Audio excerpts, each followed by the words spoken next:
What's up? What's happening? Good to see y'all, man. On another Tuesday night Soul Connection. If you don't know who I am, or if you are unfamiliar with me, as I like to say, I am HG. And hey, this is my channel, man, where we talk about sneakers, streetwear, news, anything I feel like talking about that happens to pop up, man. We discuss it here, man. And we have a beautiful, beautiful family. Um, that takes care of one another. And we keep the dramas to a minimum. You know what I'm saying?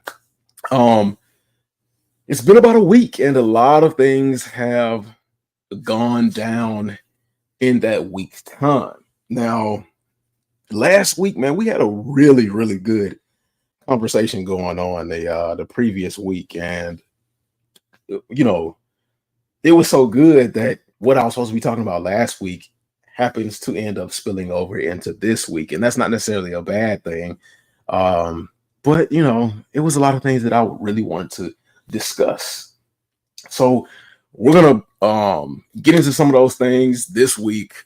We're gonna break a few things down, hopefully end some debates. There have been a lot of just crazy, crazy things that I don't really understand why they're going down and why they even need to be discussed at this point.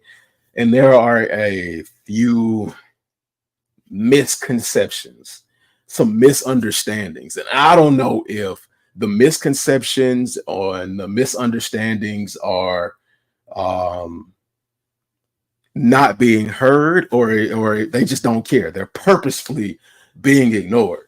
But let's get into everybody in the chat, man. I appreciate everybody for coming through.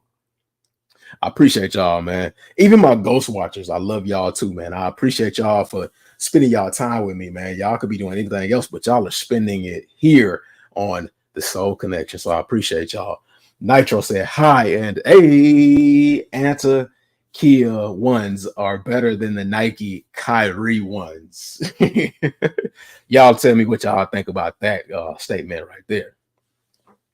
Basketball shoes are, I'm not going to say that they're coming back, because according to average, they never went anywhere.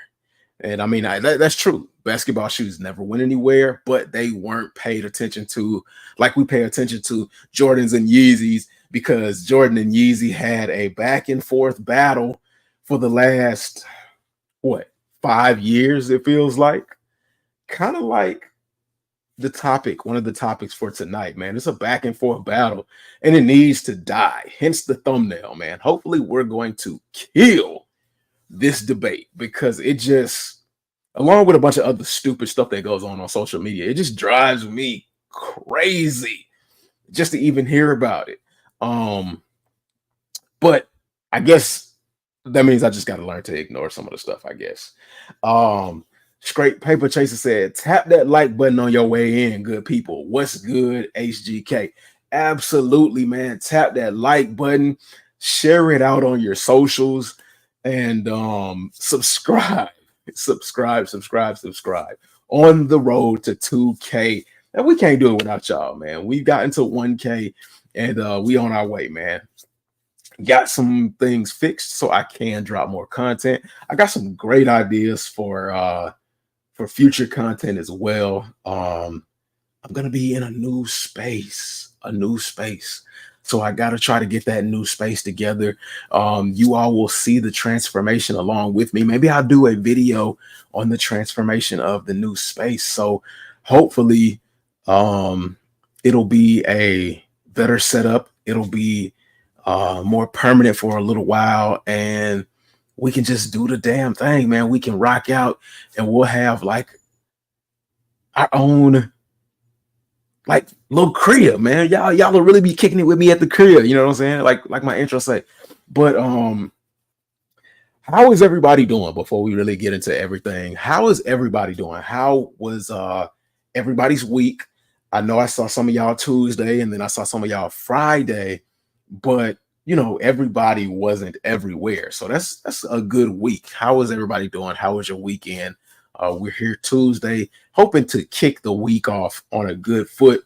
For me, though, man, it's a little rough. It's a little rough. I don't know why my weeks go a little rough. It's not as bad as it usually is, but one of the things is I ordered some food through Walmart Plus app. The app is great. The app is great, don't get me wrong, but when stuff is not in stock at the store and they ask other people to send you stuff, it's terrible, yo. It is terrible. One day, somebody dropped off my groceries and didn't notify Walmart that they dropped off my groceries, and my stuff had been sitting outside for 2 hours in the humidity and the heat. And then I ordered another day some cookies and some snacks. The cookies came separate.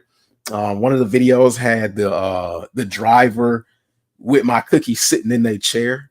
I don't want ass cookies. I don't want ass cookies. And then when I finally got the cookies 2 days later, it wasn't even what I ordered.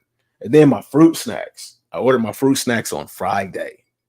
They're just now getting here. When I got the box, somebody had opened up my box and put a relabel label on it, and then they retaped it. And my fruit snack box looks faded. And I don't know what they did with my fruit snacks, man. But hey, they're here 4 days late, but it is what it is. At least they got here. And then the other day, I tried to charge my phone. My phone wouldn't charge. I thought it was the cord that was keeping my phone from charging. So I went to Best Buy and bought a cord. It was late at night. Went to Best Buy, bought a cord, came back home, laid down, tried to charge it. It was doing the same thing. I paid $30 in total for a cord to charge my phone, just to find out that it was the power block that had shorted out. So I had to go back to Best Buy. Now, my original cord had a cut in it anyway, so I needed a new cord. But I went back to Best Buy, bought a power block. I bought the one with the cord, had to. It was $30. We're good now. Everything is good. But again, how are you all? How have you all been this week? Nitro says those Antakia ones are cheaper than Nike Kyrie ones at cheaper retail price with solid quality. Nitro, I'm gonna have to take your word for it. I haven't seen. I've seen them through images, but I have not seen them in person, and I have not felt the quality. Maybe I'll do a mall vlog and go check out what's at the mall. I was recently at the mall, and I saw some things, but I didn't vlog it. And maybe I'll just do a vlog and try to get some up-to-date content. Because every time I do a mall vlog, I got like 2 or 3 mall vlogs in my phone. I just run out of time and it just becomes like old news. But Nappy 29er said, "What's up, HG? What's up, Nappy 29er, man? What's good with you?" Nitro said, "For me, I'm tired as hell from gym workout and cardio workout today." Man, that's what's up, Nitro. Man, that's what's up, man. We all trying to get back into shape, stay healthy, and just be right for the future, man. Let's just be right, man. Let's extend our lives for as long as possible. Hey, and I'm all for it. Special Teresa said, "Hey, what's going on, Special Teresa? Glad to see you here. What's going on? What's good with you, man?" Nitro said, "Nice headphones." Oh, really? Thank you. To be honest, I don't like them. I don't like the color. I'm thinking of actually giving these away. It is a huge possibility that I'm going to give these away and just go get me another pair. I bought these because I needed something quick for my vacation trip, and these were like the quickest and cheapest and easiest to get a hold of. So I just grabbed them. They just happen to match the shirt though, so it does look a lot better. But they're not my favorite. But I thank you again. I thank you, Nitro, man. Appreciate it. Wilson Morales says, "Salutes, my God, man. Salutes to you, Wilson Morales, man. What's going on? How you doing? Thank you for coming through." Well, I guess that we've got that out of the way. We've got about 11,000 in the building. How many likes do we have? How many likes? Can somebody tell me how many likes? And if we don't have enough, come on, y'all, run them likes up for your boy, man. Run them likes up, and to all my Ghost Watchers, subscribe and run them likes up as well. If you have not subscribed yet and you're ghost watching for the second or third time, come on, what are you doing, man? What are you doing? Hey, it don't take much to see that this is a good family over here. But I do thank you and appreciate you for just even ghost watching. Now, let's see what we got on the docket today. Now, I know y'all saw the thumbnail. I know y'all read the title. And before we get into the thumbnail, we're going to get into that a little bit later on in tonight's live. I don't plan on being on here for very long, but you know how that goes. I always say I don't plan on being here for long, and then we end up going for what seems like forever. You know, this is the song that one right there. Now I did extend some links to people. They might show up, they might not show up. Oh, right on time, man. We got somebody. But before I bring that somebody to the stage, I want to give a shout out to James Myers. He's not feeling well, y'all. He's not feeling well. So he's going through some things. So everybody send y'all well wishes and prayers to James Myers for a quick healing and well rest. I don't know if he's going to go live on Friday. He may or may not. But if he doesn't go live on Friday, you all know what's going on. He's not feeling well. So allow him some grace and some leniency. Yeah, man, get well soon, man. Get well soon.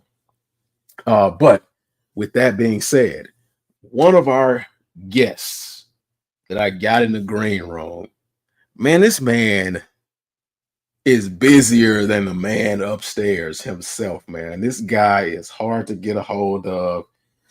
It's like searching for the Holy Grail, trying to find this person. But when he shows up, it is never a disappointment. Y'all know him. Y'all love him.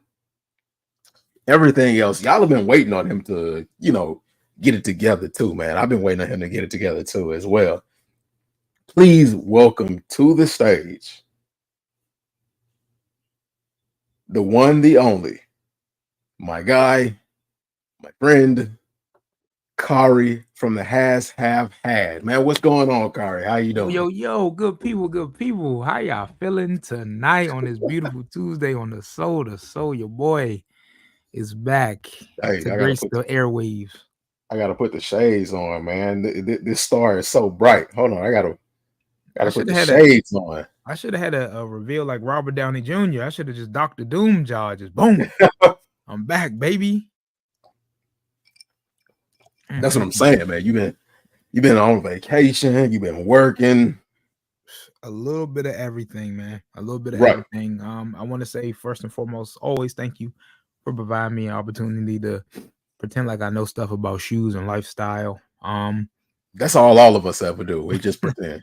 I'm pretending, y'all. Shout out to everybody in the chat that's viewing, that's ghosting, that's hating, that's in the Discord, all of y'all, whether we touch base on a regular basis or if it's every once in a while. Greatly appreciate all of y'all, especially with life being what life is right now. It's busy for everybody. So taking the time to be a part of this is never not appreciated. So thank y'all. Man, I look crazy with these aviators on, man. Man, you look like you about to go to the club. Right. Like an old Usher video. Special Teresa sends up her prayers. I'm pretty sure he'll appreciate that. Up to James for sure.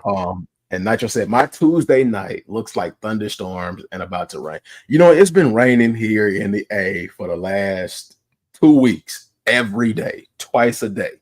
Jeez. And somehow it's still hot. That's that humidity. That's the East Coast humidity that I do not miss. Right. It's still humid, hot. I like it. It's not burning hot. The rain helped me sleep at night. I ain't gonna complain because hey, Brought the on bell back time, with me, baby. right on time, man. I'm not gonna complain though, because it could be like summertime hot. Now, people keep telling me wait till it gets my birthday that it's gonna be super hot. I don't ever remember it being super hot around my birthday. When's your birthday again? August 12th. I just like everybody says that August is the hottest time of the summer, but I don't know. Like, I always feel like it's July. yeah. I think I really think that August is not the hottest time. I think that like July tends to extend into August, and people remember August the most because it's when it's time to go back to school. The dark time. I remember always having to go back to school either on my birthday, a couple of days before my birthday, or like a couple of days after my birthday. That's all I ever remember. And then people saying, well, when is your birthday? When is your birthday? I'm at school, looking at people get presents throughout the year. They say, well, when is your birthday? I was like, yesterday. Oh, well, I don't have no money. My mom took me to go school shopping. Which means you should have money. I get it. So yeah. I don't think it's ever hot around that time. I just think people are used to thinking a different way. Now, what I do like about August is it goes into September, and it starts to get really cool. So I can't wait for that. I can't wait for fall time. That's when you bring out the you know what I'm saying? That's when you pop out and show. And people stop making fun of me about wearing pants all year round. Then wearing pants starts to make sense. Wait. So we got an anti-short agenda here? You one of them people? Yeah, I don't wear shorts. Ever? No, never, ever. Never. For never, ever? Nope. So what happened in shorts that made you hate them? They just got useless. Useless. That is insane. Yeah, shorts to me are useless. Now, like I used to wear shorts. Don't get me wrong. Like I used to wear shorts, but it's been like a cool. What they used to say back in the old times, a fortnight. Man, shorts are a must. Like the uniform during the summer is brush kicks, above the knee shorts, some type of tee or tank. That's the must. Yeah, no. I'm gonna tell y'all about it in just a second, but I gotta welcome another cool cat to the stage, man. Look, y'all are familiar with this guy. I've recently become familiar with him, but I've followed him for quite a while, man. I've seen some of his content. He's got some really good content, a different perspective on some things. He's got, man, I just found out recently he's got like a huge amount of resources to sneakers. It's crazy. So, hey, y'all need to be paying attention to this guy because I'm pretty sure he's going to have like some really great up and coming content for y'all. But I want to welcome to the stage, and I need y'all to give a warm welcome. I need y'all to be kind. Y'all know how we do around here, but give a warm welcome, a round of applause to the biggest, the baddest, the best, the coolest, the flyest, Superfly Kicks. Man, what's going on? What up? We Man, how you been? I'm doing good. How about you, brother? Man, it's an excellent Tuesday. I ain't gonna lie. Bet. I appreciate you inviting me. Man, absolutely. Hey, look, I had to introduce everybody to that crazy ass setup behind you, bro. Like, okay. I didn't realize the sneaker / entertainment room was that crazy. Hey, this my little man cave, man. This is where I be chilling. I play my PS5 in here. I create my content in here. My setups right here to the left of me. This is my editing station. Hey, and go live station. Hey, I just be doing me, man. I'm at that age. I'll be 50 this next month. I'll be 50, matter of fact, and I just be doing me right now. You know what I'm saying? Congratulations, man. Yes, sir. Superfly is not just a name, man. It is a lifestyle. Come on now. I I was born with the name. Now I'm also known as Priest. You know what I'm saying? If you don't know, Hey. Priest is the main character in the movie. Come on now. Hey, let them know, man. Let them know. Pop your stuff, man. Pop your stuff. Come on now. Let's see what we got. Nitro said he liked the Deadpool movie. Oh yeah, it was great. It was good. I ain't seen it. Don't nobody tell me about it. I have not seen it. I ain't seen it either. But what I will say is AMC is selling movie merch. Like the movie theaters have gotten really smart as how to get back in the game because like movies were doing terrible for a long time. For a minute. And they got a hold of the merch idea and just went crazy because recently I went to see when it first came out, I went to go see Ghostbusters Frozen Empire or whatever that joint was. Yeah, the most recent one. I went into the movie theater and spent over $100 on merch alone. Really? Bro. That's with or without the ticket? That's without the ticket. Oh, heavens. Bro, crazy. They had a ghost trap. Yo, the popcorn bucket? Yes. I wanted that. I'm not gonna lie.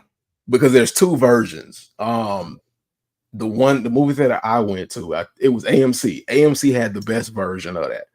The ghost trap, Cinemark, right? It's got LEDs in the trap, and then you can put the bucket in there, and then like the LEDs lights up the bucket to make it look like they pulling in the ghost fire. Fire, so fire. And then they had like the little mini puff drink cups. Yeah, I saw that. Yeah. So you could take the head, he got a happy face on one side, and you can switch it around, and he got an angry face on the other side. Really? Bro, they got me. I think I bought like 2 ghost traps, I think. Hey, about to flip one on StockX? No, sir. These are all mine. Y'all can't see were it. They flippable? Were they flippable? I mean, yeah, really? Like, I went to go see Deadpool and Wolverine. I might have seen it the day after opening. And since I was just so hyped for the movie, they got me. I was like, yeah, I'll buy the merch. I was like, hey, I got any more merch? This is the day after. He was like, oh man, we sold out in the first 4 hours of this movie being over. I said, are you serious? He's like, oh, dead ass. And I was like, wow. I'll take my snuck in candy with me then. And we went out. Like it's a market for it. I'm surprised. I'd be surprised if StockX wasn't selling it. Like AMC merch category. They sell everything else. Yeah. So like y'all can't see it. And I tell y'all all the time about how I'm a collector. I'm a huge collector. And hopefully in this new setup, y'all will get to see something other than shoes. I'm gonna try to make the room to where I can like rotate, myself in the setup for different occasions and stuff like that. So y'all might have an opportunity to see more than just shoes, man. Some stuff that'll blow y'all minds, bro. It's crazy. But over here in a box, so I'm late 80s. I'm technically a 90s baby, but over here in the corner, I got the Ghostbusters Proton Pack from Hasbro. It's been about a cool. That was like $500, right? Yeah, something around there. Wow. Yeah, but the joint resale for like $1,000. So, am I going to sell it? No. But it's a dope piece. I ordered the trap that's supposed to come out sometime at the end of the year. I got a lot of stuff, but yeah, I mean, movie merch, all that, man. I go crazy for it. Really? The Deadpool thing I got on the Regal's website, and I ordered the mini Deadpool popcorn bucket / drink thingy. So it's like a movie chair, and then little mini baby Deadpool is sitting in the movie chair. He eating his popcorn. The back opens up. Your popcorn is in there, and then it's got a straw coming out the top, and your drink is in there. I had to have it, man. Movie merch is bananas. It's crazy. That's crazy. Movie bananas, man. So yeah, that's that, man. Shout out to the Deadpool movie. I'll go see it maybe this weekend or something like that. I don't know. I can't be out of the loop too long, man. Yeah, definitely get out there because the spoilers are. After from what I've seen, if somebody was spoiled for me, yeah, I would have been pissed. So go see it when you get a chance. You know, Marcus Crown Kick Stevens said, "Yo, what up, though, man? What up, Marcus, man? What up, though? So Sound what's like crazy Detroit in the building. is I can't remember what shoe it was. I know people like, yeah, this is a shoe podcast. I can't remember what shoe it was, but I was searching for a review on it. It was an obscure shoe, and like none of the higher tiered big name YouTubers had covered it. Man, if I could tell you what the shoe was, I'd be so happy. But it's so funny that Superfly Kicks is on here because he was one of the few people who had a review on it, and I had never seen his content before. Really? I was like, oh man. So anytime I see a video from somebody that like I like the content, the quality, what they're saying, you know, I click on the channel out of curiosity to see what's up.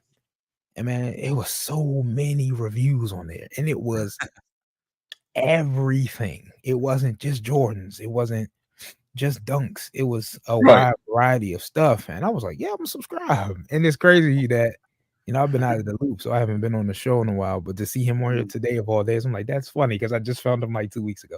Really? That's dope. Oh, that's dope. Great I appreciate content, you, man. man. Great I content. appreciate you. I Of appreciate That course. is dope. That Because is we were dope. talking last week about how big the world is, but how small it actually is, For sure. and how things come back in full circle, man. How you Mhm. expect to come across people that you never expected to come across, Mhm. and how they know people you would never expected them to know, man. So yeah, Yeah. This internet connects us in ways that's beyond our understanding. You know what I'm saying? right. And it's a beautiful And time to be in. OG Kicks says, "Salute, fam, and salute to you, OG Kicks." Now, getting into the first thing on the docket or the first topic on the live, and I've got them, you know, I'm trying to be adult about this, you know, I'm trying to be grown Okay. and you know, organize this stuff because y'all know how scatterbrained I can get. But the question is resale dying, or has it just shifted? Have they moved on to a new strategy? And from the looks of it, I recently found this video from a YouTuber named Daijin Park, and I don't know if anybody is familiar with them. They've got an extremely large subscriber base, but Daijin Park, his channel is solely about resale, and it's not about resale in the way that you think it is. He's more so like a 60 Minutes or like an Inside Edition. That's how you know I'm a 90s baby, because a lot of people don't know about that, but it's almost like how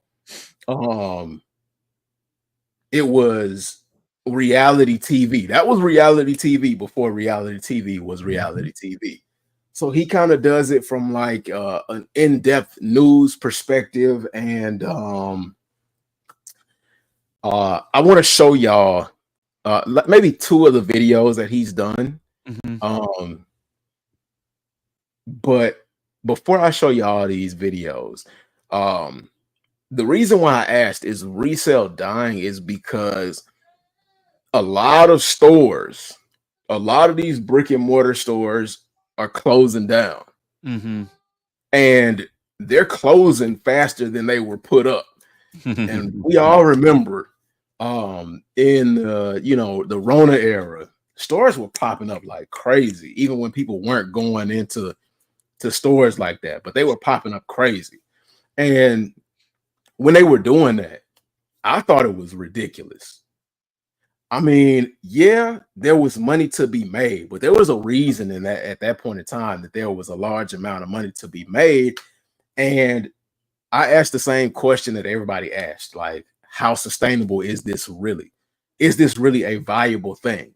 And people kept saying, well, yeah. I mean, it can be done. It can be done. Look at it. It's being done right now. But the measure of the quality of a business is not within the first year. or within the first 6 months. Mm-hmm. Because in that short time, if I remember correctly, because I used to take business, 90% of businesses fail within the first year. Mm-hmm. The measure of a real business is long-term sustainability. Mm-hmm. Even the federal government, they give you 3 years. They let you write off your taxes for 3 years on failing bit. Not failing, but it takes a minute. They gonna give you that 3-year gap. Right. So a lot of people were going off of the strength of social media, but if you didn't have a social media and you were trying to build one, I didn't see, and I don't see it working out. I think it was more beneficial for people to do what they were doing before, which was online sales. That's more beneficial, and then having a store online, not a brick and mortar. I mean, it's cool to see like brick and mortar stores from like content creators that are just like you and me and like the average everyday person, but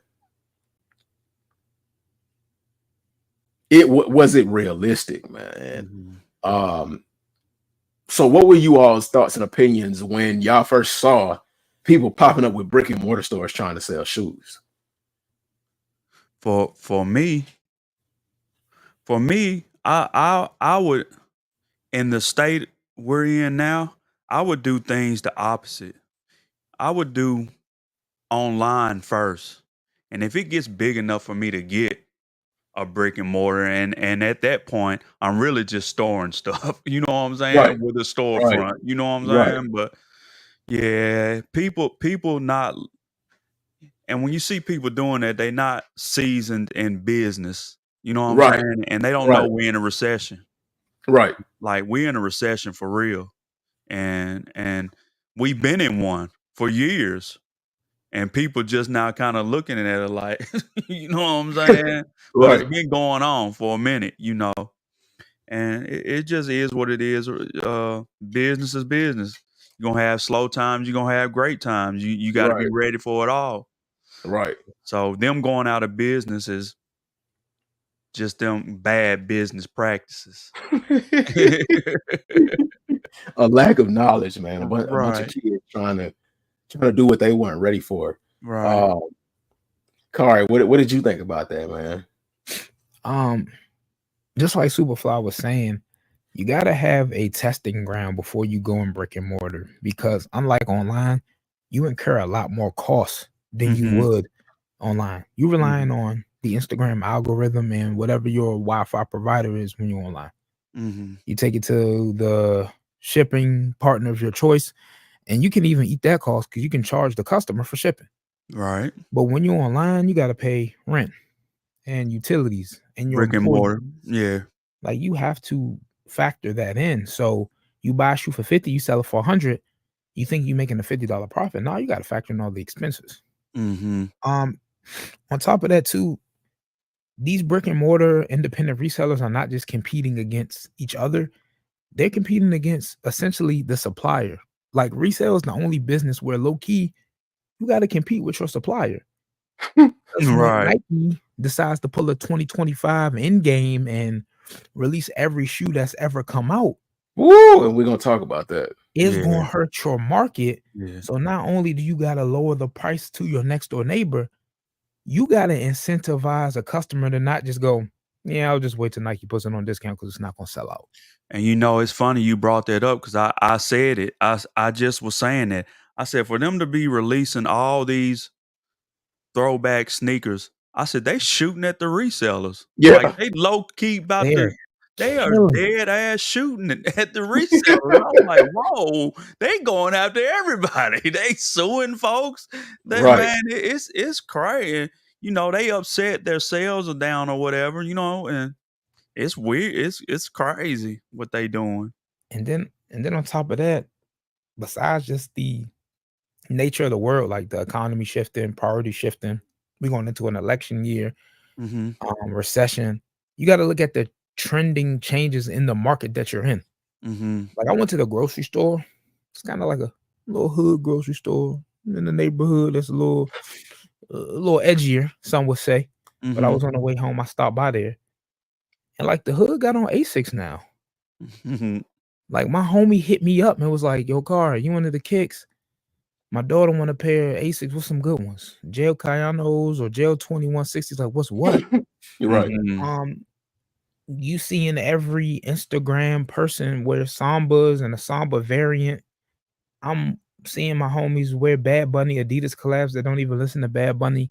Jordan 1s and whatever is always gonna be cool. I think this wave Right. of 2025 retros is gonna make Nike something to talk about again. But if DS is watching, shout out DS.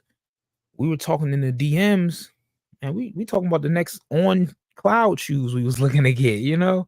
Like I'm Right. looking at the innovative technology that they put into their shoes Mhm. and how lightweight they are, and Right. they're got a place at the Olympics on the medal stand, and I'm paying attention to other stuff. So now Mhm. a reseller can't hit me with the same pair of dunks that Right. he was cracking me over the head with a couple Right. months ago. Mhm. Right. And now that you're a brick and mortar store and you bought all this inventory and you got to do XYZ, you add a panic to sell it. And that just ruins your business model. And at this point, you got to close because you live too fast. Right. And I'm glad you said some of the things that you said, because one of my things about it was uh when you what did you say about oh, I was thinking overhead costs and things like that. Mhm. Those resellers, before they had brick and mortar stores. And hold on, let me get Neil Kimmin said, peace, love, and sneakers, y'all, man. Salutes to Neil Kimmin, man. Hope you're having a great day, man. Thank you for coming through on this Tuesday night, man. I greatly appreciate you, man. Thank you, thank you, thank you. Soul Priority said, yo, man, what's good? Soul, man, what's good? What's good? We're glad to see you, brother. Neil Kimmin said, yet the stock market is the highest it's ever been and employment the lowest. Cost of living and inequality of classes is the problem. And that's always going to be a serious problem. That's always going to be there. That's been there before. It's been there before we were born. It's going to be there till after we're born, unless we stop, I guess, dividing each other into parties and we actually start looking at the whole problem, because that's the really big problem. Like one side has some good ideas, the other side has some good ideas, but they just refuse to bring those ideas together and make one great idea.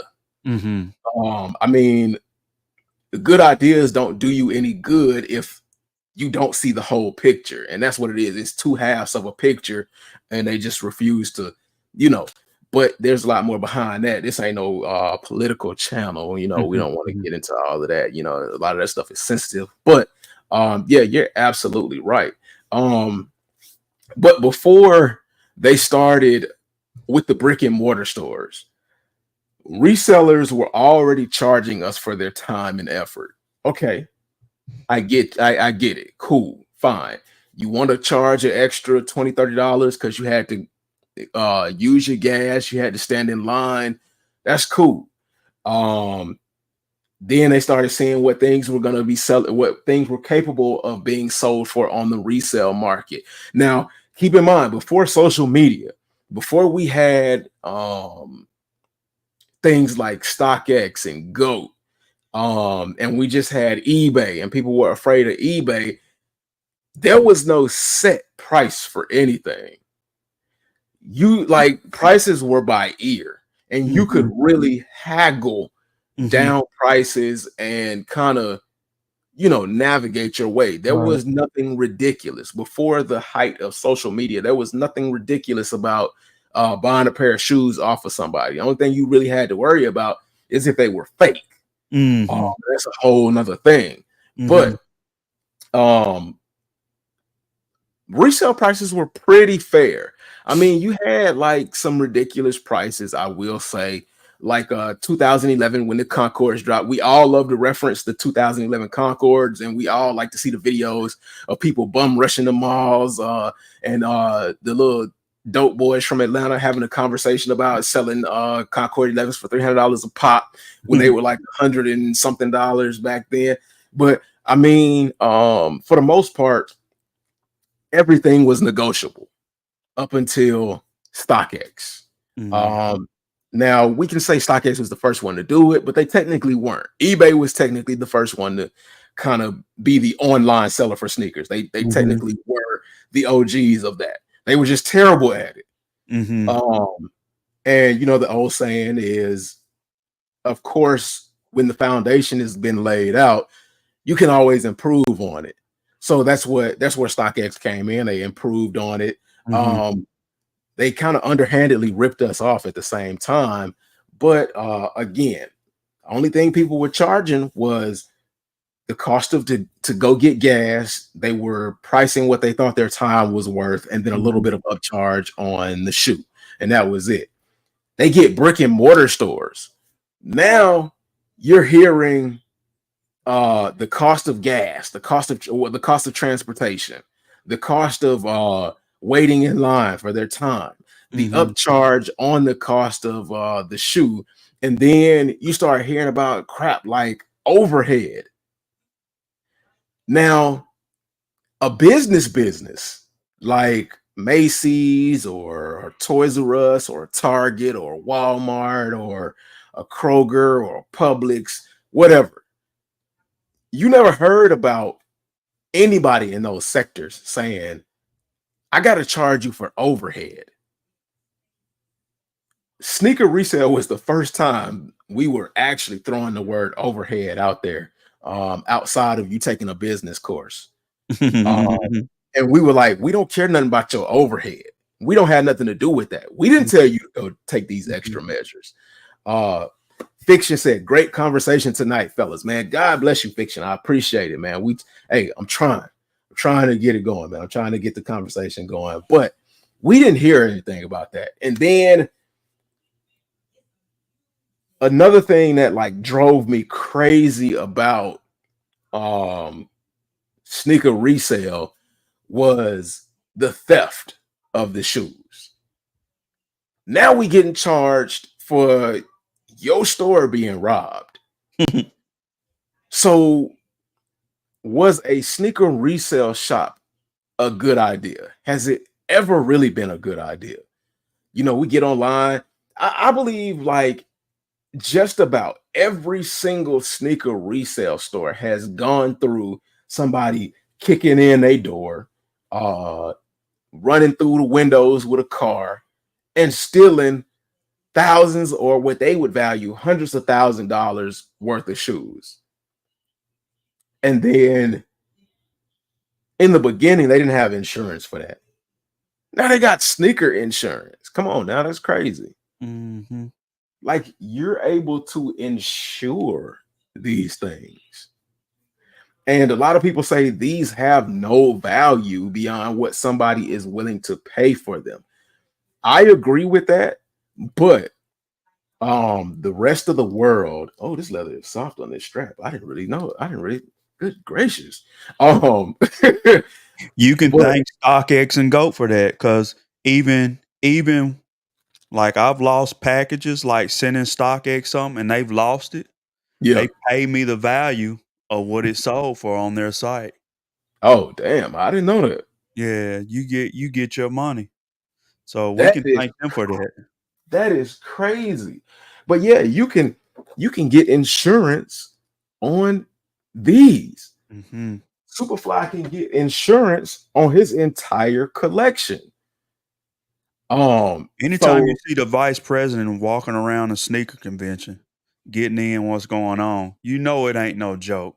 Right. This is big business. Like, for real. Right.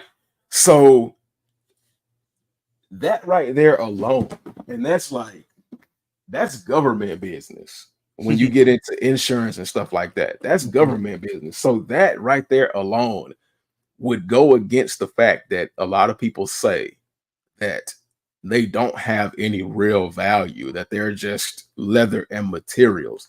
I mean, yeah, it's just leather and materials, but we gave it value beyond leather and materials. Right, for real. We started going crazy with the resale prices and stuff like that. Mm-hmm. Now them Gucci's and stuff might not be worth nothing, but these J's and these, you know what I'm saying? Right. They worth something for real. Right. I once I've started getting into this, and I was like, man, I'll never buy another designer shoe in my life. I can buy a pair of these shoes and look just as fly, and they worth money after I get out wearing them. Come on, now. It don't get no flyer than that. That's we live in a great time, bro. Like that's so very true. And I'm glad you said that, because there's been a ton of videos. Now, one is a really old video where an individual was taking like a bunch of Payless shoes. Mm-hmm. And they put it inside of a store space in a mall, I believe. Mm-hmm. And they gave it some kind of fancy designer name. And they just took like the Payless boxes, put them in the back, and just lined up all the Payless shoes around the store and put fictitious prices on it. That's crazy. And we're asking the people, how much do you think these shoes are worth? How much would you pay for these shoes? And people, they were going into the store, they were doing like this and, you know, rubbing the material and was like, and they fancied up the store like crazy. And I don't know if y'all have Perception is seen everything. Perception is everything, and the quality of what you buying is even more, you know. Exactly. It's just they were doing all of this. And one lady had I think the retail on the shoe the lady had in her hand was about like $19. It couldn't have been no more than $20, but maybe around $9. Mm-hmm. And the lady was like, I'll pay I would say the way it looks and the quality of it, I would pay at least $1,000. I would expect it to be somewhere around the $1,000 mark. And yeah, I remember that video. They dressed up a store. It was they opened up a fake luxury store. Yep. And it was called like Palessi or something like that. Yeah. I remember seeing it was all over Instagram and stuff. And that was my thing with people posting that stuff about Christian Dior. Like, okay, they pay $50 to make their stuff, but are they breaking the law? Can they sell their stuff for whatever they want to sell? They earn their name to do that. Yeah, so, I mean, paying for the name brand at that point. Exactly. And but you know I don't know how long Christian Dior has been around or what their family worth is. You know what I'm saying? That's just like one of us. You know what I'm saying? And somebody came and said, man, you shouldn't be you'd be insulted. Right. You'll be like, man, it's my product. You know what I'm saying? Jared Lorenzo tell people all the time, God told me to charge these prices for these items. He said, know your worth. And he believes that. Like, no. Because if it came down to it, nobody could pay for my time. Right. Not the man at Amazon, wherever I'm clocking in at. He can't pay me for my time. Not for real. Fiction said sneakers are valued at the same level of art. They are. That's dope. But like y'all were saying, with the $50, the cost of $50 to make the bag, and they're charging $1,000. Mm-hmm. Why is this new to anyone? The only people that this is new to is millennials. Children. I wouldn't even say millennials, because they say I fall into the millennial category because they're younger than that. They've kind of switched my age group up because I was Gen Z, but so I don't claim the millennial group, but because Gen Z just kicked ass. Gen Z is like Gen Z was the rebirth of the rebellious stage, the not the baby boomers, but the Gen Xers. Gen Z was a rebirth of the Xers. Like, we amplified it, but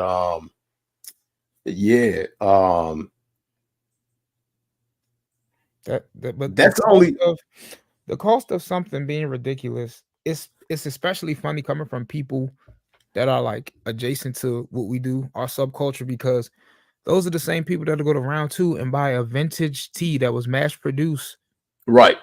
years ago. You could get it for $5 and they'll spend $100 because Right. it's got holes in it and it's from the 90s. And Right. that whole buying and wearing other folks' stuff is like Yeah. beyond crazy to me. Like, hold on. You know what? You know what? I got a couple of people that try to test me all the time about situations of things that I would and would not buy, because I tell people I don't buy used shoes. Right. And that's no slight to anybody that I can just hear my grandmother saying, "You better not put nobody else's shoes on. You gonna catch athlete's foot or something. You better not put nobody hat on. You gonna get light." Like I can just hear my parents saying, "You don't do that." Yep. I grew up in that time where you go to the store and they be like, "Nah, don't put that damn hat on your head. Wait till you get home and we clean that first." But like, no shade to anybody that buys used shoes. No, ain't nothing wrong. But I am a bit of a germaphobe. I don't, and people have said to me, "Well, you know, when you go to the store and you try, and people try on shoes, like and then you go behind them and you buy that shoe, it's technically a used shoe."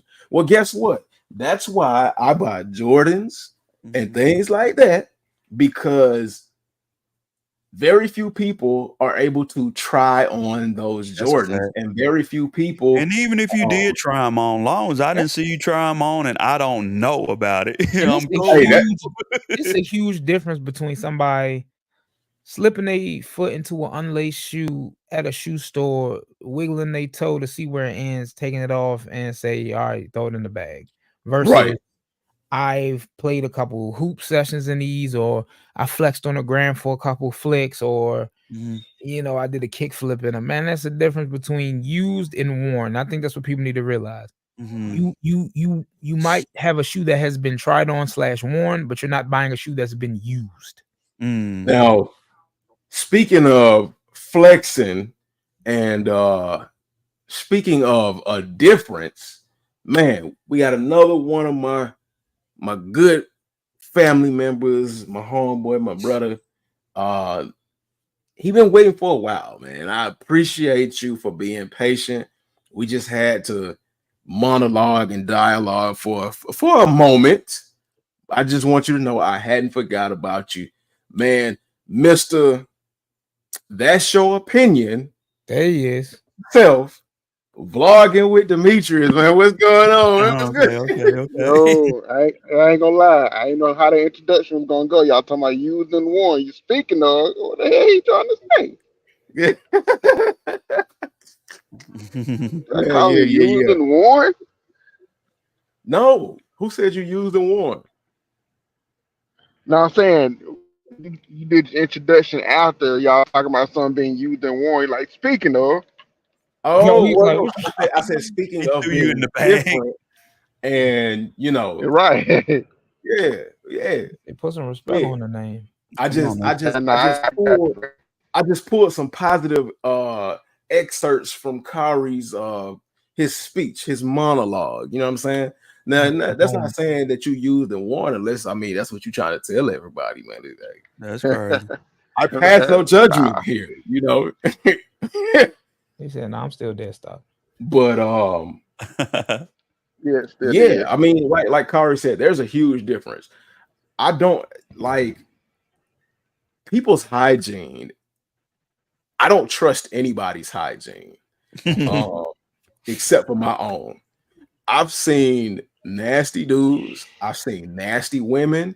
I've seen the internet show me nasty dudes and nasty women. I just got done watching a video on Instagram like a couple of hours ago where the lady, she was sitting in her car and she's like, "I don't know about y'all, but I don't." And I want to say, in the privacy of my home, when I go to the bathroom, I don't wash my hands. And I'm like, if you don't wash your hands at home, you don't wash your hands in the streets. That's crazy. I'm like, yo, what? And she was saying, after number 1, I don't wash my hand. After number 2, I don't wash my hand. And especially after a number 3. And I'm like, dang, at number 3? When she doing I'm double like, duty? bro, like you're doing way too much. And I just by the looks of her, I know she likes to entertain. She looked like one of those people that like to have parties, like to serve people and things like that. And I'm just like, you got doo-doo hands. My doo-doo hands. That's crazy. Doo-doo hands is crazy. You got them like you got them particles under your nails, my girl. That man said doo-doo hands. Particles is what's taking me out. You got the particles. Yeah, I'm like, man, you particles. Hey, under the chat, don't. It's the fact that you're comfortable enough to come on the internet to admit that. Right. That's what I'm saying. So, like, if she's comfortable with saying that, there are a lot of other people behind closed doors that feel that way. No, I was at a Wawa at a rest stop to just use the bathroom on a road trip, and there was a delivery driver. You know, those people who do like Uber Eats and stuff. Yeah. And I could tell he was one because he still had his like little moped helmet on and everything. You know, he in the urinal next to me, do the casual head nod. You know, what's up, chief? So I'm leaving to go wash my hands. He just jets right out the door. And I done seen that before. After I finished washing my hands and I walk out, I'm looking perplexed. And my friend is like, bro, you good? I was like, yo, never mind. And then I see him getting the order from the counter. And like, I just go, oh, fuck no. Like, yo, you're touching somebody's food, man. Yeah, folks are true. Yeah, man. I'm the type of person, if I wash my hands, I don't know if anybody else is like this, but if I wash my hands and I dry my hands off with paper towel, I use the same paper towel to open up the door before throwing it away, so I don't have to do. Absolutely, man. Because I've seen it being a truck driver. I've seen some nasty people. I can imagine. So you seen, as a truck driver, you seen some people delivering actual brown packages. Yo, that's wild. Brown packages. Walk straight out the bathroom. I'm like, nah, man, hell nah. And then those are the same people that'll rub their nose and smell. And you know, they rubbing their nose to smell their fingers because they know they didn't wash their hands. That's like, brother, you know you. That's why you come out the bathroom, your hands ain't washing. You ain't washing right. Fiction said, I feel you, Superfly. However, in my opinion, many vintage stores are dirty and stink. Don't even wash the gear. Presentation is key. Very few vintage wash and present gear properly. That's another reason, like, all that found vintage gear is cool and all, because it makes you remember certain times in your life. Mm-hmm.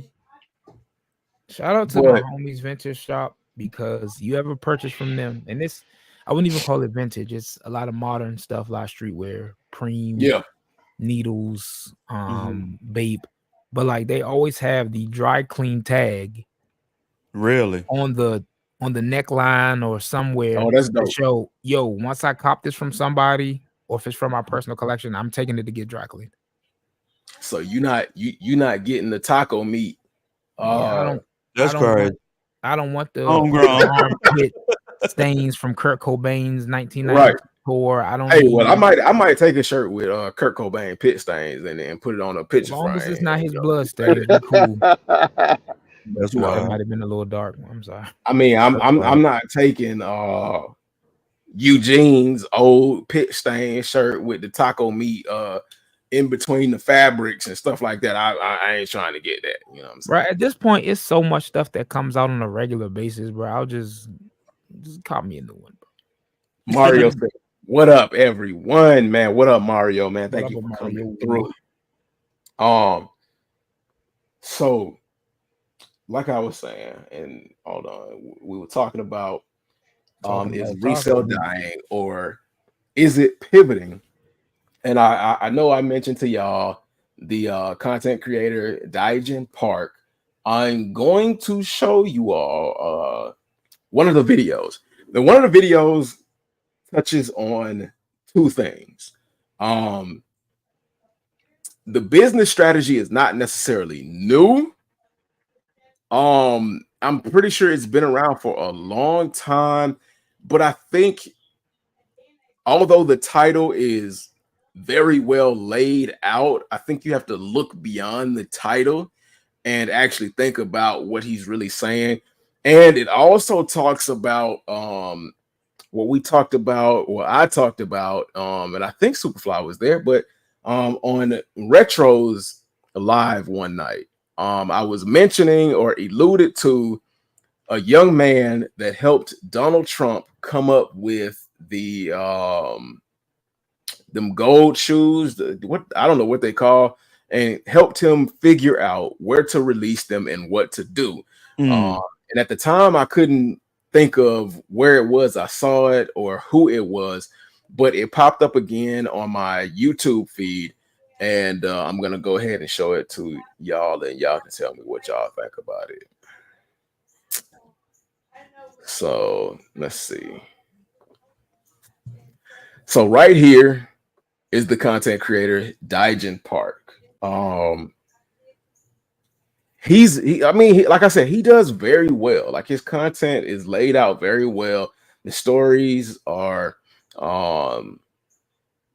eloquent and congruent and all of that.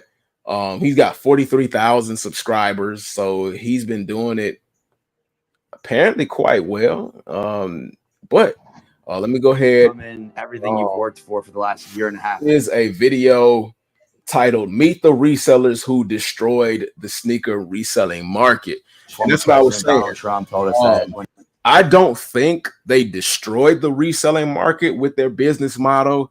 I think it is a play on words. I think it's more so saying that they destroyed the idea of how to sell sneakers on the resale market. But I'll let you all tell me what your thoughts are on that. I'll go ahead and play the video. This is a little bit of an insert going, further into the video. And I've kind of bookmarked some of the quintessential points, but yeah, I'll go ahead. Former President Donald Trump told us that when he wins the upcoming election, he's going to invite us to the White House. These two resellers are the reason why Trump made his first sneaker. They weren't sure if we should auction it live right at the event. I said, trust me, I got this. They not only convinced Trump to show up at SneakerCon, but also sold his first ever pair for $9,000. They're the most popular sneaker live auction sellers on the internet, with over 1.5 million followers across platforms, and they generated $6 million in revenue last year by selling items for ridiculously low prices.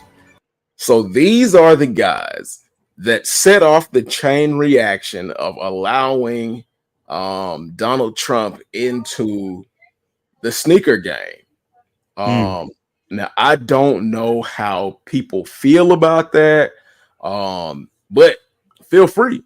Let us know how you feel in the comments. I'll ask you all. I mean, like, how do you all feel about Donald Trump being in the sneaker space? Like, do you really take him serious as far as like being in the sneaker space, or is it just another vote and taking advantage of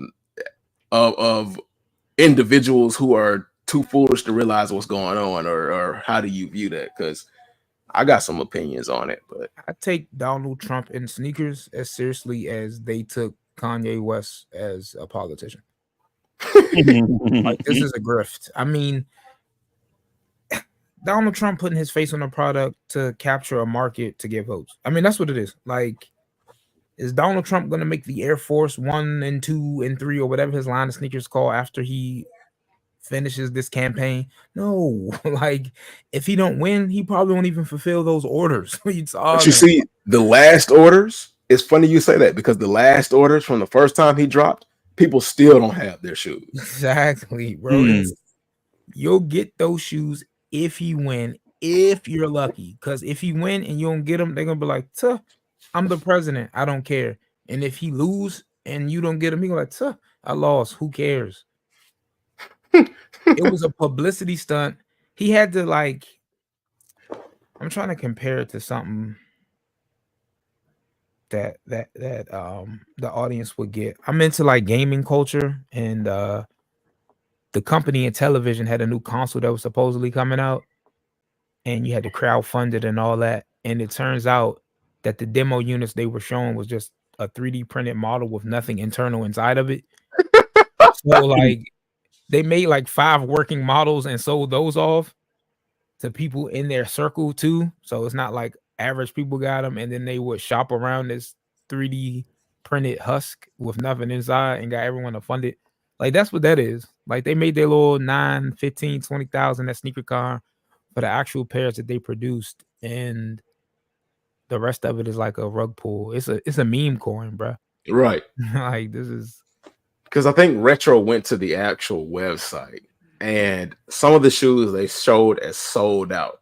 Now he had like slides, he had golf shoes, he's had he's had 2 different colorways that look like something similar to a blazer, is what you can compare to a Nike blazer, in a white colorway and a black colorway. One is red, white, and blue, of course, and they got it in a high top and a low top, and then one is black and gold. You already know who he's trying to reach out to with the black and gold. And it's in a high and it's in a low, and they sell individually at a price tag of like around $300. And I think we did the math, and with the number that's listed that they were going to release of each pair of shoes, and some of them already being sold out, he made, just off of one release, he made $1.4 million towards his campaign. And then if you go into the fine print, it said that the selling of these products, I mean, he had coolers, he had cologne, perfume, but it said the selling of the product has nothing to do with Donald Trump. Yeah, it's he hit up his boy Omni in the Hellcat and was like, man, where you get the gas from, bro? So like these are all like AliExpress sneakers, bro. Like if they get made, you'd be better off just buying a red MAGA hat and just donating the other $290 directly to his campaign. That's crazy. Donald Trump about to get the shoe surgeon out of jail with a presidential pardon to get the production of these kicks. Yeah. So Superfly, man, you think he was serious about this, man? You think he's serious about it? I think he's serious about getting his bread. Whatever he's doing. If he's serious about getting his bread, I rock with him. Long as he ain't robbing from nobody else, stealing or taking nothing from nobody, hey. Or grabbing nobody by the, you know what's. I know, Baby right? Kick said, "What's good?" We gotta stop him from grabbing folks, man. Stop him from grabbing folks. Vlogging, what's your thoughts, man? You think? It won't be a shoe I never have in my collection. Gazy is a mug. Like, it's one of them sites that one of us can go on and create our own shoe. Yeah, they definitely the kiosk in the mall sneakers. Yeah, they not that for sure. Let me go ahead and hit play on 90%. It's going on for free, guys. Go ahead, Vlogger. No, I was going to say, it's crazy to me. Maybe I'm in the minority who think like this, but the fact that this man he didn't come to the convention trying to win your votes with policies or what he can do to help your community. He came down with some AliExpress shoes, and everybody was jumping for joy over him. And it lets me know come on, how little he thinks of you and your community. If he can show up with some shoes and you get all excited about it. And the news anchor followed it up with saying people of color love tennis shoes. And I felt insulted because I like tennis shoes, but I don't like tennis shoes in the fashion in which that news anchor was speaking of, trying to make everybody who enjoys tennis shoes, or because we all know we identify tennis shoes with the urban market. So this could be a good or bad thing, but don't think he wasn't paying attention to who was getting those refund checks. You know? Absolutely. Absolutely. the resellers was getting that money, man. So he know he can step in that space and do that. Right. But let me go ahead and hit I'm this. surprised I can't say nothing about those shoes. Well, they don't infringe on they dealing. I heard Louboutin say something. Probably. We know that we're going to provide a lot of money and a lot of value for a lot of the resellers that are buying from us that are then going to go sell them Facebook Marketplace, eBay, Poshmark, all these other apps, again, in a way less volume. So people are able to actually make money still at the prices that you guys are selling them at. Correct. And you guys can make your money. Correct. Probably double, tripling, quadrupling their money while we're still seeing about 100% ROI. 100% ROI. Let's break down some of the numbers on some of these pairs. So again, it's not the flashy 2020 Jordan 4s, Jordan 1s, Yeezys. You're looking at Air Maxes. You're looking at Adidas Ozalias. Okay. You're looking at Air Forces. I got some Timberland boots. I got some Doc Martens. All these are actually already sold about $37, give or take AOV. And we're spending about half that on all of the pairs. Wow. Can we break down a specific shoe? What are these right here? Those are your fluffy, beautiful, brand new, without the box Doc Martens. And how much did you pay for these and how much are you selling them for? Paid about $15, sold them for about $45. That's great. What's the margin on that? Not good at math. $30-ish, but that's before fees, so we do have to pay some fees. We also have operations employees that have These to are ship real them shoes, and the supplies though, that right? it costs to actually ship the product. Did this So man Matt, not know what the are you difference looking at? between Probably 45 and Walk me $15? through why no Jordans. Aren't people still buying Jordans? You know, Jordans are definitely still popular. And we all have seen, I mean, like if you are on Instagram and you're in the sneaker space, we've seen this guy before. If you know, if you're sitting there snapping your fingers like, I've seen this guy somewhere, I just can't remember where. He's the guy that you see on Instagram in those shorts. He's sitting at the table, pouring water in people's shoes sometimes, or balling the shoes up to see if they're real or not, or doing the coin flip deals. That's this kid right here. So yeah, that's where you all have seen him from. He is one half of the business that these two individuals They're not have as going popular on. as they were back in 2020 during the boom. So we had to adapt, right? We're getting, like Alex said, Adidas. We have some New Balance, Asics, things like that, where we can just still make the same margin that we were making back in 2020, but just honestly, it's at a different cost point for us these days. Yeah. A lot of it's going to Literally be what I was saying way about under shifting retail, market. and we're still selling it under retail. So it's a win for the customer. It's a win for us. Got it. And so are you buying all this stuff at once, or are you buying it individually from individual sellers? Mostly all at once. Also, again, like you can get like just like random Vans brand new in the box for like $15. You know what I mean? Sell something like this, again, crazy. We That's like this a $30, 2 years $40 ago, shoe. we would not be Be a pulling much out the different Vans story. out of the box. It would Yeah. be the Jordans. It'd be the Jordans, it'd be the Yeezys, it'd be Yeah. everything that everybody was looking for during that time. And again, don't get us wrong, we still source some of that product. It's just that, you know, even sitting on it right now is not worth it for us, right? Like, So then I'm gonna jump ahead because they just do a lot of talking about the different products that they grab and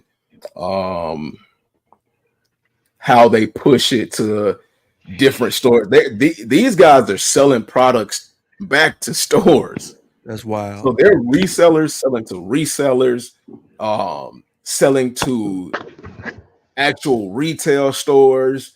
They're selling online where you might go to Amazon. A lot of their products are sometimes on Amazon. Basically, all of all the sites where you could be a third-party seller, because you can be a third-party seller of things like on Target, Walmart. People have recently started paying attention to it, but I've seen within like the last 3 years of just randomly looking for shoes that like you can find Jordans on Walmart's website. But of course, the question is the legitimacy. Yeah, no way to authenticate it. Right. I think that was Lil Baby that sued them for selling the logo to one of his. Somebody was selling fake chains of his logo on Walmart, and he sued them. he was able to get up with Walmart about it. That's crazy. So I wonder, like, because being a third party seller on a site like Walmart, and seeing stuff like Jordans and talking about like the fake market and the repercussions of that and things like that, like if it actually became big enough and Jordan and Nike got a hold of this information, like could Walmart and Target and Amazon potentially be in trouble? Because I mean, you see they knocking people's heads off left and right. And after this, I'm going to talk about somebody else that just got a cease and desist. It's crazy, man. Nike handing out cease and desist like Oprah hands out gifts. Like, I mean, with these people, though, it's a little bit different because when I used to work for the brand for a time, we used to have what we call bulk buyers come through and liquidate product from us that we would mark as clearance for them to later sell on platforms like Amazon. They take advantage of like store promotions, so they'd be buying, like he mentioned in this video, Air Max, stuff like Court Forces, stuff like Monarchs that the average sneakerhead would scoff at, and take it to another market and sell it for maybe $30. But if you bought it for $15, you're making 100% of your return of investment plus then some. It's all profit at that point, even if you factor in fees. People got to realize, and I think a lot of the people in our culture don't realize, like, yes, they make 1 million pair of Jordan 11s for holiday. But if you look at Nike's top grossing shoes for a year, man, there's no Jordan 1s on there. There's no Dunks on there. It's the generic running shoe that they sell in Costco by the boatload. It's the under $100 shoes. Yeah, you used to get excited about. Yeah, it's the sweatsuits that they sell with just a little embroidered swoosh, not no off-white clothing collab. It's no Sunder Max Retro. It's no CDG foam posits on there, bro. Sometimes they take a loss on that shoe. Right. So these people basically, like, I'm not mad at these dudes at all because they adapted to the needs of the business. They are less for the culture and more so for the business. And these are the type of resellers that don't hurt the bottom dollar of our culture. You're not about to see them botting for the retros because, like you said, yeah, we get some of that product, but just like the resellers in that field are doing that, they got to sit on it. And when you got a business that's moving like that, I don't got time to wait for 4 years for this retro one that everybody slept on to be worth $400. Right. I got a warehouse to turn and burn. So if I can get these GR Air Max 90s off, as opposed to getting, you know, the latest Travis Scott 1 off, then I'm gonna do that. Right. Cause like this guy on the right, and I'm glad you said that again because it reminded me of something you said before about shoes that you and DS talked about you were excited to see. Like the Jordans coming out, that's cool. But to be honest, in the forefront, the middle, and the back of my mind, the only thing I've really been thinking about is those Pegasus that are supposed to be dropping. Oh, the full zoom ones? Yeah. Those are crazy. Like those orange and white Pegasus. Yo, I've never wanted a pair of Pegasus in my life, but when I saw the demo photos and like all that other kind of stuff with the other futuristic Nike running tech and all of that, I'm all for that. I'm 100% on board with that, man. Like that's what I really want. The future of Nike, and I think Nike has been really slow to enter into the future. Like at one point in time, they were in the future and they were ahead of the game, and then we've talked about it a lot of times. I feel like they've got complacent, and I think they spent too much time on sneakerheads. Yeah. I really believe they spent too much time on us and not enough time on actually developing a future tech to the point where the future tech that they had already dropped became outdated really quickly. And not only did we get tired, like they weren't able to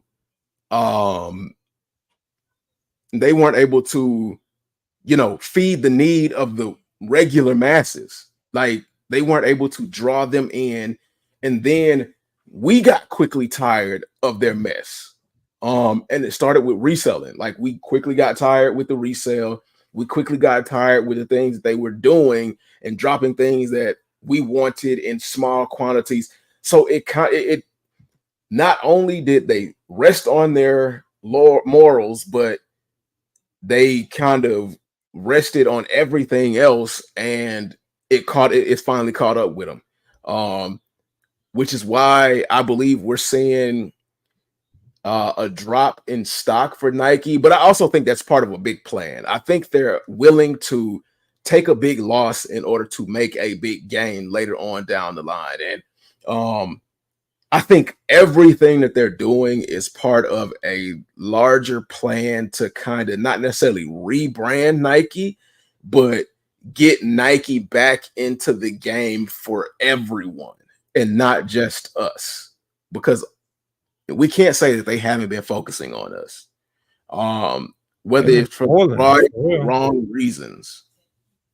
We've been spoiled, but the thing with sneakerheads, especially sneakerheads in recent years that jumped on a brand because of influence, when that influence or that trend switch, the people gonna switch. Right. Like now, everybody want to be Y2K runners and Timberland boots, and since Nike don't have a true answer for like that type of space, they didn't have a Samba competitor at the ready. They didn't have a Kayano competitor at the ready until they brought back. I appreciate you, KB, man. Thank you. You know, so they had Ryan McPherson too, man. What's going on, Ryan? Yeah, they had to pivot. You know what I'm saying? So right. I think Nike just needed every once in a while. Nike need to get kicked in their ass. Like when they came back with Virgil and the 10 and the retro resurgence, that's when Adidas, Kanye, and Pharrell was just like, the game is ours. Yeah. And then they woke up from that. And I think now with Asics and New Balance and now On sneaking up on them and Adidas proving that they still got a little gas, they got to do something different. I need Saucony to do something because I really like. Oh, now it's not that Saucony doesn't do anything. It's not that Saucony doesn't do anything. They just don't do a lot, in my opinion. But like the hype for Saucony is crazy, bro. You think trying to get Nikes is difficult? Try getting a pair of Sauconys. Nah, those the J Tips collabs, he's like their Joe Freshgoods. Yeah. Everything that man touched got the internet ablaze, and Saucony slowly drip feeding it. They just came out with a model called the Omni Grid 9. Yeah. That's like their Kayano 14. They're doing some things. Like it all comes with availability, though. I think Saucony gets a lot of the hype from the fact that you just can't go to we do have a Foot Locker and cop it. Right. Because I've seen a lot of collabs, and I just get butthurt that I don't know when they're gonna drop, how they're gonna drop, and if I do find out any of that, I can't get them because they immediately sell out. But that's neither here nor there. I'm gonna hit another one of the topics of discussion that these boys are gonna get into, and then we're going to hit on the Nike lawsuits and them dropping a few more bombs because it all kind of ties into this. So it's got, I believe I've got maybe like 3 more points or 3 more spots that they talk about, how they are rethinking the resale model, and then it talks about like how they got into the whole Never Surrender. That's the name of the shoe, the Never Surrender Trump thing, and how that happened. And I just want to play that, not to like spur any negative feelings or any anger. So it's just showing you how deep they went, and these individuals' involvement and how they helped them, and how crazy the sneaker game is, how influential the sneaker game is, and everything that's encompassed with that. So let me go ahead and knock that out. Some products that we will sell on StockX if it makes sense. They also when it comes to products that we think we can sit on for a little bit longer. If we want to liquidate it or sell it as soon as possible, we'll sell it on live auction. But for the customer standpoint, it makes 100% more like sense to actually shop on live auctions because you can get it at a great price, a steal of a price compared to the actual market of StockX. So is most of your guys' advantage, you think, on the buying side? You're able to just get stuff for ridiculously cheap.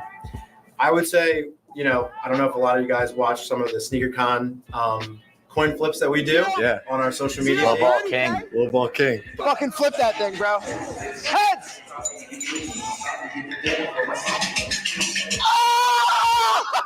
During that time, where every time we're going to those conventions, we're buying stuff for dirt cheap. We're actually selling it that same day or the next day on our live auctions, or we're even flipping it for wholesale. So a lot of the stuff that you see here and the stuff that's in the back of our inventory room has just come from relationships that we've made from the retail stores and other vendors that we have.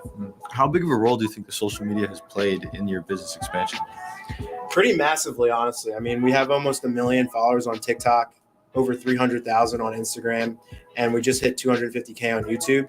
And just, I would say when it comes to going to sneaker events, you see all those people in real life, and like the amount of people that are willing to sell to us because they just want to be on camera. They want to, be in the content. It's crazy. Like we've had lines in Australia, 500 people. Yeah. Now, we talked about that. That was one of the things we talked about when we asked how viable is a brick and mortar store.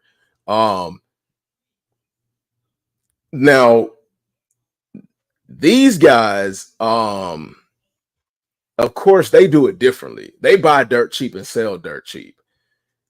We've seen when people buy high and try to sell high, it don't matter how many followers they have, unless you like 2Js or somebody that's been doing it for over 5+ years. But like he was like one of the originators of reseller opening up a brick and mortar store. Unless you are 2Js, it doesn't work. It doesn't matter how many followers you have. Like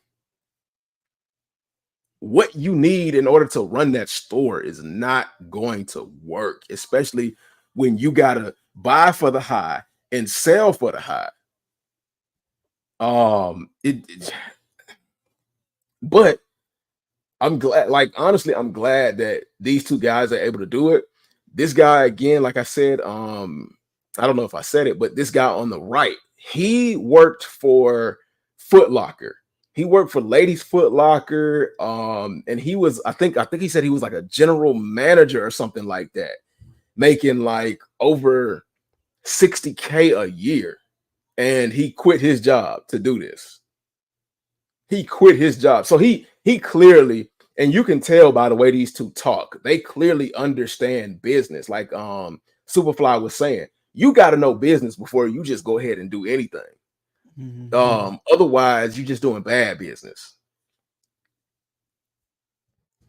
Hey, shout out to Vic, man. She said, hey, what's going on, Vic, man? Glad to see you here. What's up, Vic? KB said, good you made it. Glad you made it. Glad you made it. Me too. I'm glad you made it, man. Vic said she saw the ping in the Discord. Shout out to the Discord, man. I don't have a Discord, unfortunately, but shout out to the Discord, man. Glad to see y'all here, man, supporting. Soul Priority said, bro, Nike missed their opportunity to show us the consumer that they care for us. 2018 to 2022, they had their heads up their ass and let resale take the focus away from retail stores to resale events. That is very true. Like 2022, like 2018 to 2022, 2018, we were kind of, into like the resale idea, and things like that. And then it quickly got old. 2016, we were cool with like sneaker cons, and then we stopped seeing some of our favorite content creators that we could relate to going to sneaker con events, and we were wondering why. And then I spoke about it before, but Tony D2 Wow, he spoke on why he stopped going to sneaker con, and I felt that it made a lasting impression on me when he told his story, and it made sense. And we had always been complaining that Nike let the resellers take over the game. Like we were forever complaining that the resellers were shaping the mind or the thought process of the sneaker community, and we were basically fed up. We were tired of it. So yeah, you absolutely right, man. Any thoughts on that, y'all? No. Okay. Yeah, I got one. Yo. Kind of a controversial opinion depending on who hears it. And shout out Soul Priority as well, always. These companies, whether it be SneakerCon, whether it be Nike, the people that's in charge, and I know a lot of us know this deep down, but sometimes we forget, bro, they don't care about us. Like, right. And by us, I mean that twofold, as in the sneakerhead community to a larger extent, and also our age group. True. Like, if you look at the influencers that they're going after now, they're going after like Kai Cenat, Zendaya, all these Gen Z, Gen Alpha people, because you get the children, you got to get them, you get their friends, and then you get their parents. You get like a 3 times market share. They had us when we was teenagers begging our parents, when we was young adults getting our own money. And deep down, for real, based off what they're dropping the next year and everybody hype, they got us again. Like, yeah, they're trying to get us back. They know when things get shaky, they got us by either releasing something new and hot to get us to keep up with the new people, or they just gonna bring back some undefeated fours, and everybody that was like F Nike gonna come back. They're gonna come back. Like everybody who said a negative thing about Nike and who are apprehensive about all these retros coming out, them Off-White, one Chicago's really come back like they rumored to come back in a couple years. Right. You not gonna not get them. You can say you're not about to get them, and you could dust off that pair of New Balance 1500s and fake like you don't care. You care. Like Nike know you care. And if you don't care, the hell with you, they're gonna go to your kids or to your kids' kids. Like they stop caring when you stop mattering. Like everyone be like, SneakerCon is dead. But these SneakerCons or whatever the new one is that everyone got sold, it's filled with kids. Like they don't care about us. They want them. They want the big red boot wearers and the rep versus real people and the coin flip people and the cup game people. And so people do y'all like ever us go get on a podcast and just complain about it? Do y'all ever pull up to the outlets and see how, you see the people buying all the shoes out the outlets and whatever in bulk? Yeah, bulk buyers. I hate that, man. It's one person, and I don't know their name. I don't remember. I saw their video once, and their video was fairly good. No, I'm talking about in person, not videos. I'm talking about I've seen them in person. Yeah, but but the person I've seen his video, I don't know if it's a he or she. Well, y'all know what they doing. Well, the people I talk to here, Superfly, you know what they doing, right? Superfly used to work. I used to work at a shoe store, and they would come through.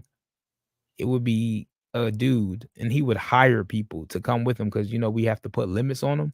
Hey, bro, you can only buy 10 per size per style type deal. He'd be like, cool. Well, my man with me, and then his man with him.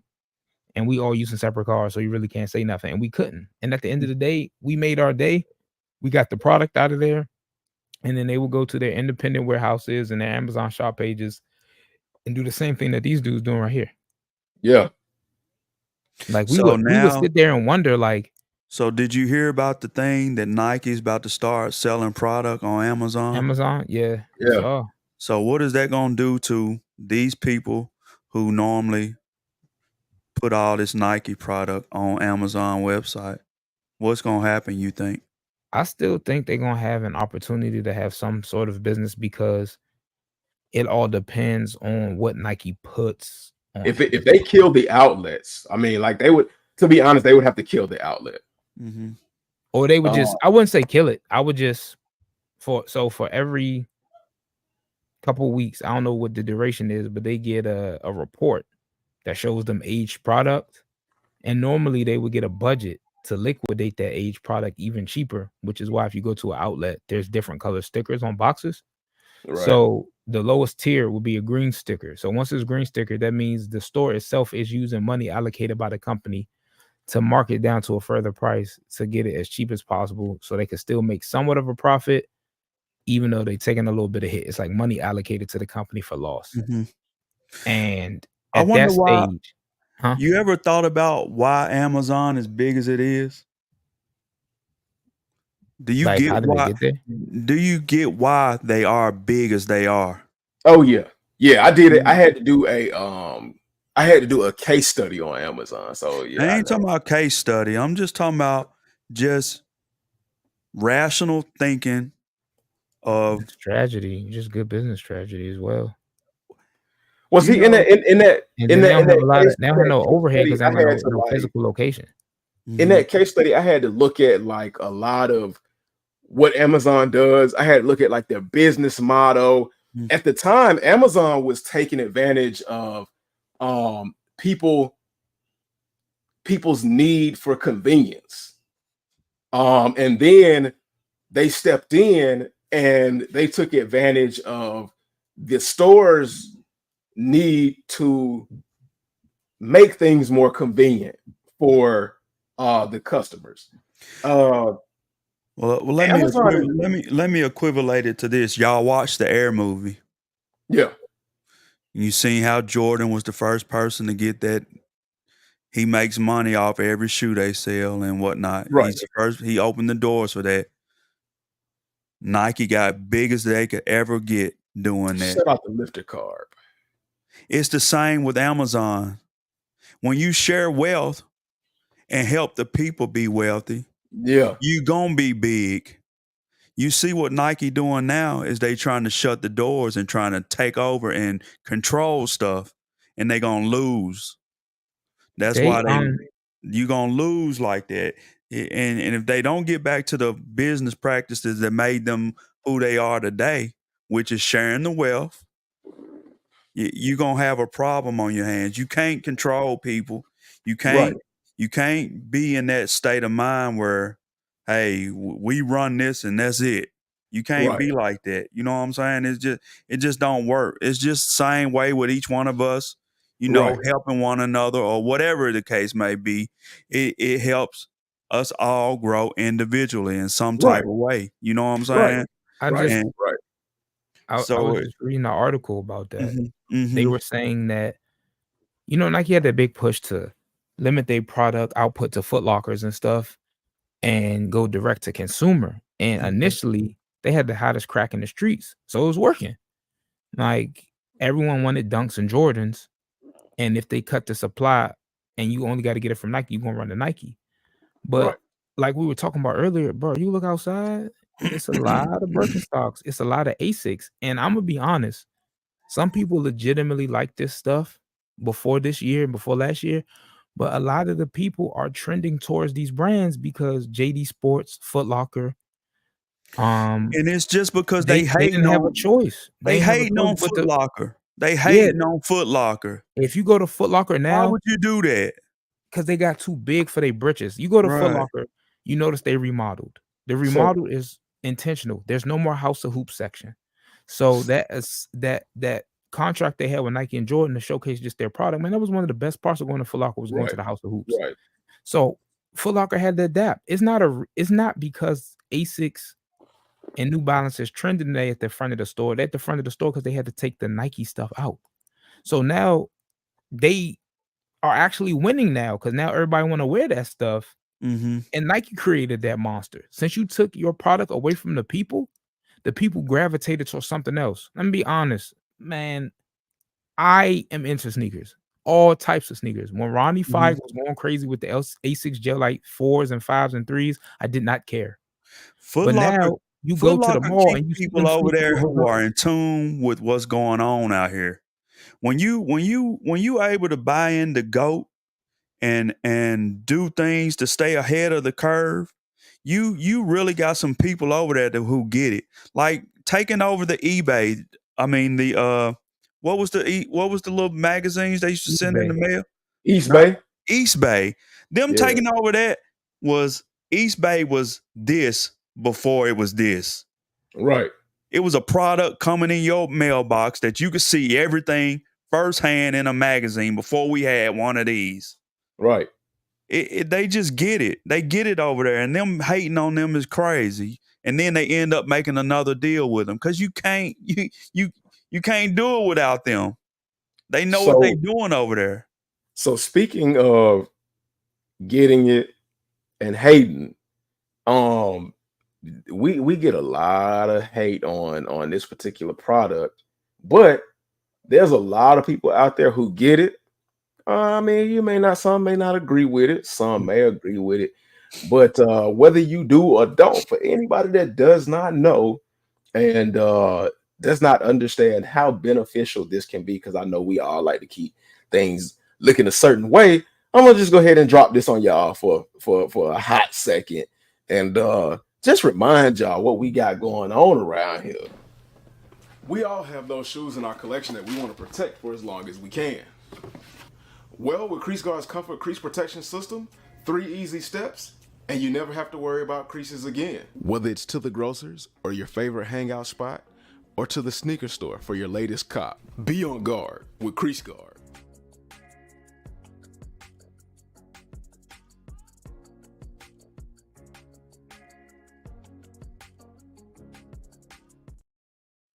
Hey man, keep your shoes nice, fresh, clean, and beautiful, man, with them crease guards, man. For sure. Go get If you did not know, you can go to creaseguards.com. They sell duffel bags, they sell crease guards. I got a duffel bag on the way, hopefully, because they hit me up. And I'll show y'all that. But here's the even better part about it. Enter code. If y'all did not believe in crease guards before and you just didn't want to spend that crazy price for it, go to creaseguards.com, type in promo code homegrown, and it'll save you 25% off of your order. I think right now they have the crease guards for $10. And then if you get a duffel bag right now, which is $60, you get 2 crease guards with the purchase of a duffel bag. I mean, it's damn near half off, man. 25% is better than 10. And speaking of 10%, hey, and I know y'all like to keep y'all shoes fresh, clean, looking beautiful. When they get dirty, you want to repair them. What better way to do that than with Reshoevn8r branded products, man? You got your wipes for when you're on the go.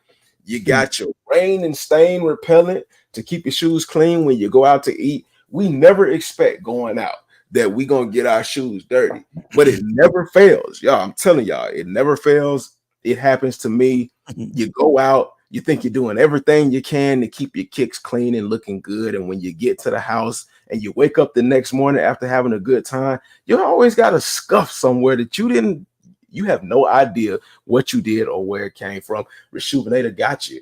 Enter my promo code homegrown_kicks or click the link down below. And you don't even have to enter the promo code and you save 10% on everything you buy, man. Shout out to those 2 great brands for putting your boy on and giving y'all a discount as well. Thank y'all. But this video is brought to you by Ray Shadow Legends. Use code. Right. Oh, and Temu. Like, I haven't picked up anything from Temu yet, but Temu you got a Temu sponsorship? Huh? You got a Temu sponsorship? Yeah. You're a communist. I don't like it. No, I'm They hit me up. I was a little skeptical about it, but I mean, they hit me up. They was for real about it too. So when are the Temu sneaker reviews coming? Bro, I don't know if I'm gonna do Temu sneaker reviews. I might do some Temu like content creator reviews, because they have like Temu got like gimbals, they got like the little tracking cameras and stuff like that. They got a whole bunch of good stuff that's helpful for content creators at a real good price. Are you doing the Addery right now? Infamous for the little microphone, the little wireless microphone thing. It low-key sounded like you was doing the Addery right now. And if you're an uppercut, that's just me talking. Is the website for you? Yeah, no, that's just me talking to you. I'm a salesman, man. What can team up with Temu and homegrown kicks.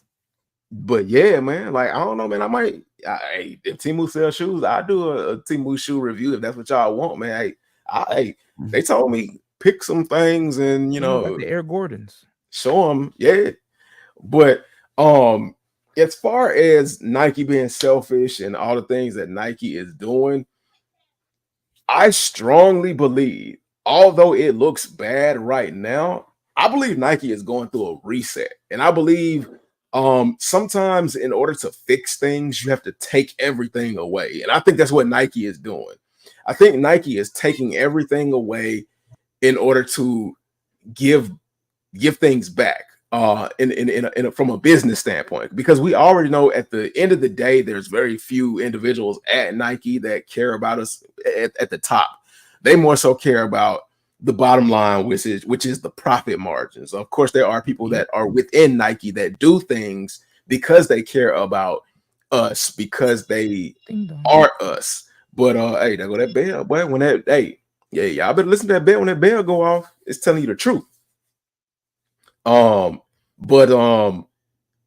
Like, let's say Foot Locker, for instance, because one of the points of emphasis was Foot Locker.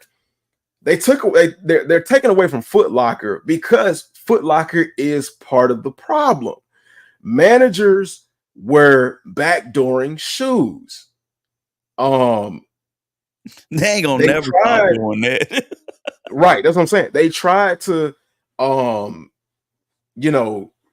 clamp down on it and do more restrictive checks on shoes that were going out the door. But I mean, you can't get everywhere at every time, and people are gonna find new and inventive ways to like continue doing what they were doing. I honestly think it's if you give the kid an inch and they take a mile, the only thing you can do after you've given them grace is whoop their ass and put them in the corner, shut it down.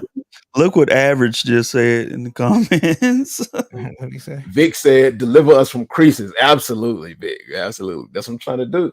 And Average said, "Man, get them Temu shoes for the coach."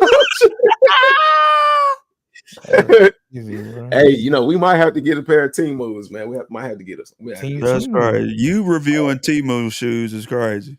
Hey, I don't know, man. You never know what the future holds, man. I don't know either. Shoes of 2024 coming at you on Homegrown Kicks' channel. That's crazy. Yes, no, maybe so. I don't know. He said, "Hey, I ain't gonna bite the hand that feed. If they send the package, I'm gonna open it." Right. But like, yeah, you have to. You got to take away from the stores, because, to be honest, bro, I think it's really just. I don't even want to give them credit for thinking that they had that much of awareness of how much of their product was getting backdoor, because internally they don't give a damn about no shoes getting backdoor. They only cared about Foot Locker because they wanted to be greedy and increase their own profit. Look, they go murder BX in the chat. Well, you see, I gotta play devil's advocate, so I can't say they are or they aren't. I'm just saying what they did and what strong. What's a possibility behind that?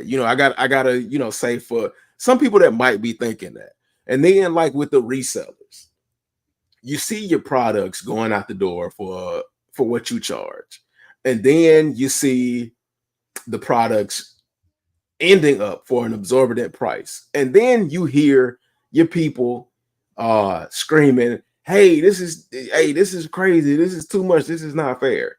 So Nike says, and another problem is you got an influx of individuals who aren't about the sneaker culture, they're more so about selling.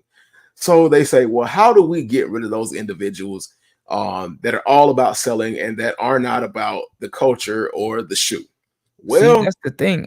If the company is not about the culture, why do they give a damn about anybody else? Yeah, they don't care about the culture. When you think about it, when resale culture was going crazy, guess what Nike was when resale culture was going crazy? But we got to raise we got to raise these prices to get rid of these resellers. Because what they were trying to do in the beginning was not working, to get rid of resellers. It wasn't. They raising them prices because they losing money. They ain't getting no bread. They raising the prices because they know people. They trying to see how far people willing to go. Nike love a reseller. Reseller drive the hype. When Nike realized how much of the profit margin they was getting cut out of, they had a partnership with Foot Locker, who had a paid partnership with GOAT, and one of their athletes at the time, Kyle Kuzma, before he signed to Puma. Nike don't care about no damn reseller. Like, Nike don't care about cutting that hand that feed them off. The only time they worry about a reseller is when they jacking them trains in Memphis. Only reason they care about the resellers right now, because they ain't hyping up their stuff they got going on. That's the only reason they mad right now. It ain't got now. You've priced out the reseller. They hate a reseller because a reseller will take the same Jordan 1 high Cardinal that's about to drop for 180 on Saturday, and it's already on GOAT for 140. You take the scores out of it, and now you're almost back to square one. Now we starting to reset. Once that reset is done, because hey, they also 2025, they're dumping a bunch of the high resale price shoes. And we're gonna talk about that. I got a strategy. strategy. They mad at the resellers. I got. I don't know why they mad. Not because they trying to cut them off or do anything crazy. They mad because the resellers ain't buying. When you go, whenever I go to a store release, y'all, I don't see regular people standing in the line. I don't see hundreds of pedestrians standing in the lines. I see hundreds of resellers standing in the lines. Yeah. The last time I saw, when the Bread Reimagined Force dropped, I did see the average people standing in line. Yeah, I it did. was a couple people from and then when the Military Blues dropped, I did see lines at my mall for those. We talking about shoes that ain't reselling.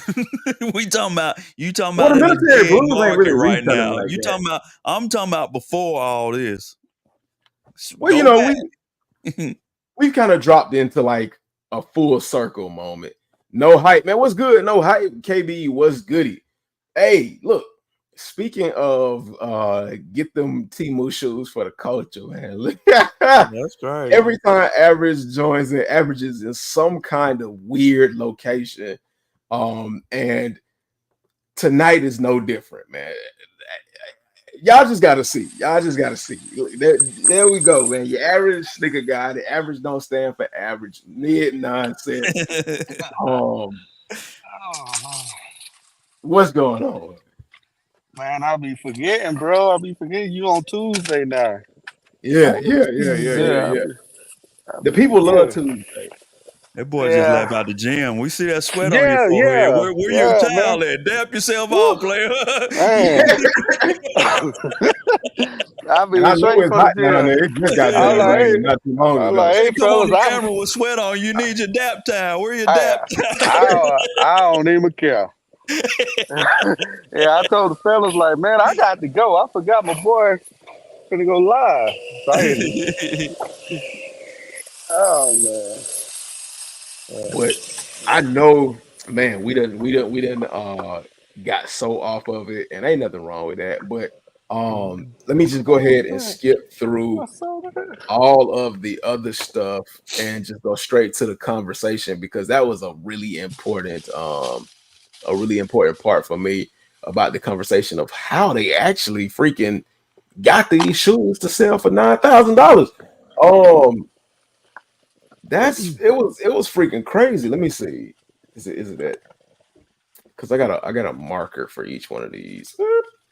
Oh, you did your research. Earlier this year, I was at a sneaker con. For some reason, there was secret service and security, and I was going through all these loops to get into the event. I've never seen anything like it. And then are you good? And midway through the event, I see you on the stage with who are you with? Donald Trump. That was crazy. It was definitely a crazy experience, the whole thing through and through. It first started off at SneakerCon in January. We went down to Fort Lauderdale, and I was just doing my thing. It will be Florida. Trading. We had the camera up and running. To the right of me, I was like getting a deal done, and to the right of me were like two guys just like super fascinated in what I was doing. Hold on, y'all. And I could just kind of see them in the corner of my eye. And I didn't really think much of it, but they sat there for like 30 minutes watching me just get deal after deal done. And Franco, our CFO, ended up talking with them, and they said, hey, we have this very exclusive person who wants to do something in the sneaker industry, and we'd love like 30 minutes of your time. We'd even pay you for your time. Would you be willing to speak with us after, we were done the SneakerCon event? So the next day we met up with those two people, and they dropped to us that President Donald Trump was looking to make his own sneaker, get into the sneaker industry. So they wanted to know about my expertise, my understanding of the market, how they should launch a product like that, how many, amounts of pairs they should drop, when they should drop it, all these different things, right? We were speaking with them for probably 3 months until the actual release. The black man? And that's when they told us that Donald Trump would be at SneakerCon. He wants to release it at SneakerCon. So we got to pick the city. And we said, well, since we consulted you on the entire sneaker line, let's do it in our home city in Philadelphia. Like, all right, let's do it. And we got a couple pairs of shoes actually that we ended up auctioning. First ever pair we auctioned for $9,000. $9,000.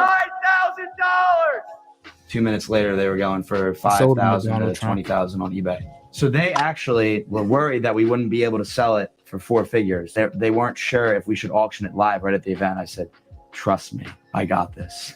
And I didn't think it was going over like 2,000-3,000. I knew I had somebody that probably wanted it around 2,500. It goes for $9K live. Crazy. That was to Shark, right? Correct. Yeah. So that's what I'm saying. That's hard. That was so crazy. I had to show that. I had to make sure that I got that out. That is the most absurd thing that I've ever heard. They hustling, man. They taking advantage of a moment, so I respect it. That's true. That is true. But it's like all of the things that are, Vic, the gold wrestler shoes. All of the events in between those moments is what bothers me.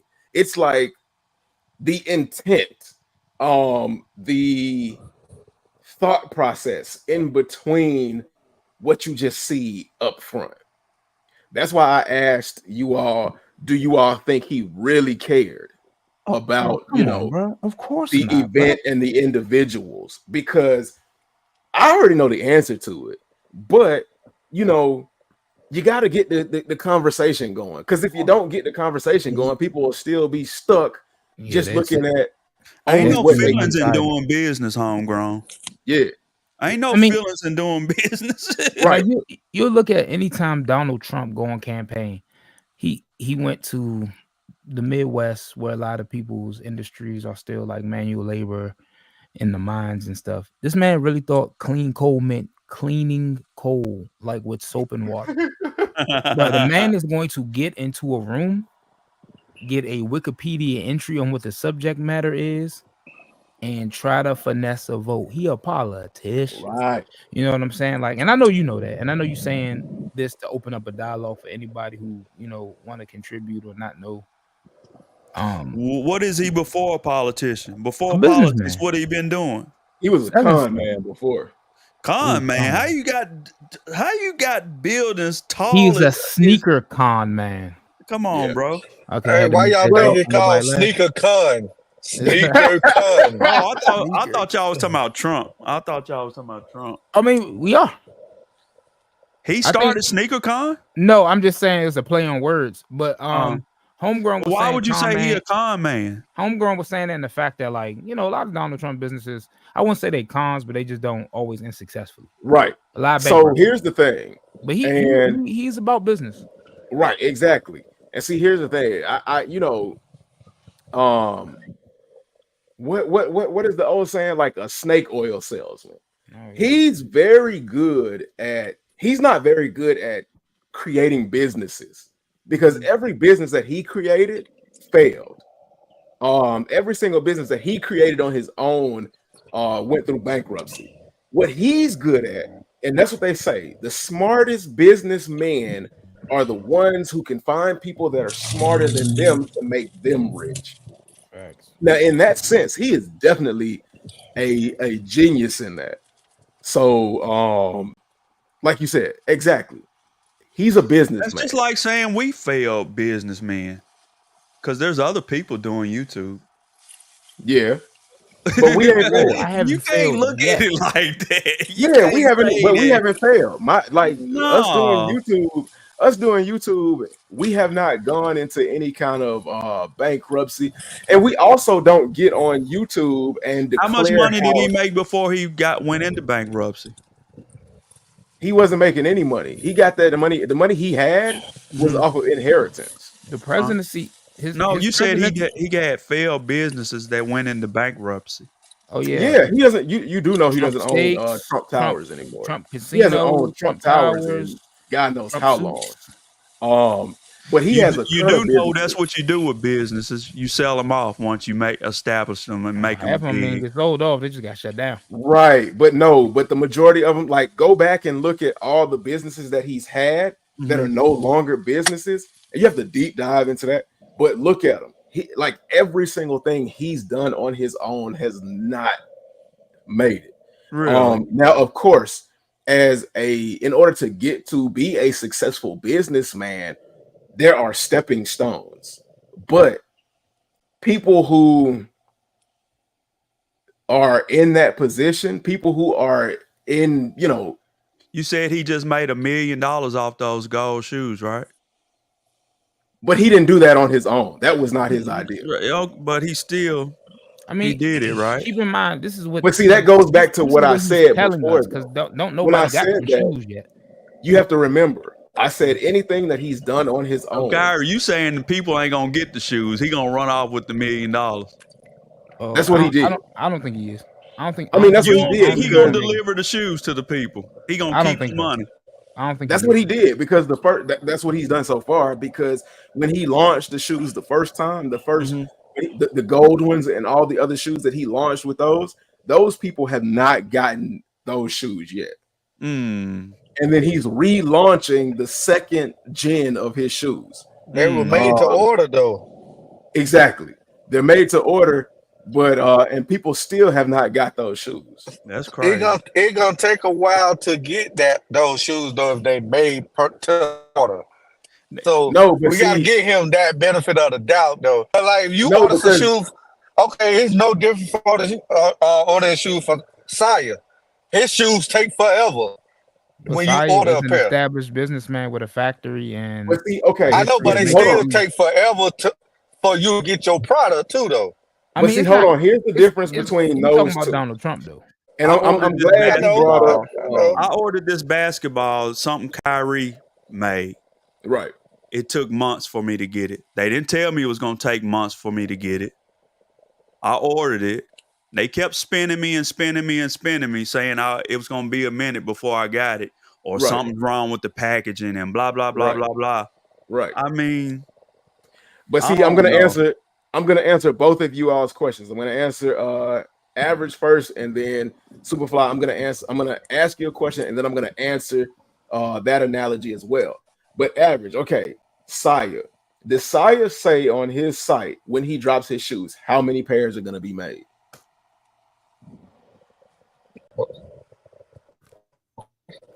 I don't know. Were they limited?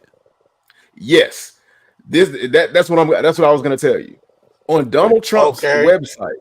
Wait a minute. On Donald Trump's website, the shoes are all limited to a certain amount of pairs. Like the Never Surrenders, I think they were less than 1,000, which is why those have gone out. The other pairs, they are less than. Oh, you said some pairs went out? Huh? You said some pairs did go out? The gold ones went out. But the other ones that he had on his website that people ordered because they couldn't get the gold ones because they sold out, people haven't gotten those. And all of those pairs have been limited to under 1,500 pairs. Mm-hmm. So those all dropped back in February. This February, March, we delivered April, on the gold May, ones. June, July. 1,500 pairs. You weren't prepared to get less than 1,500 pairs out in 5 months. And then when people are asking about where their shoes are, they're not getting any kind of response.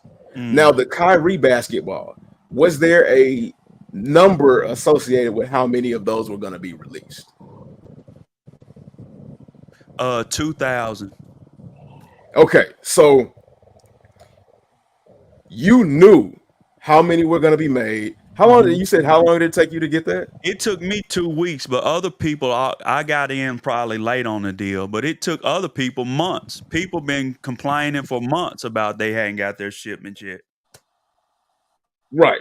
So, and I'm no stranger to something like that. But I say at least they contacted me and let me know what they didn't curveball me, because I've tried to get in touch with Travis Scott's people Right. and never get a response, or, Right. or about clothing, or them sending me the wrong size shoe that Nike Right. made, any of that stuff. And see, they that's, don't and that's what I was respond gonna at say. I'm all. no stranger to it. Travis Scott and them don't give you no response, period. Exactly. And in this case, they're not getting any response on those shoes either.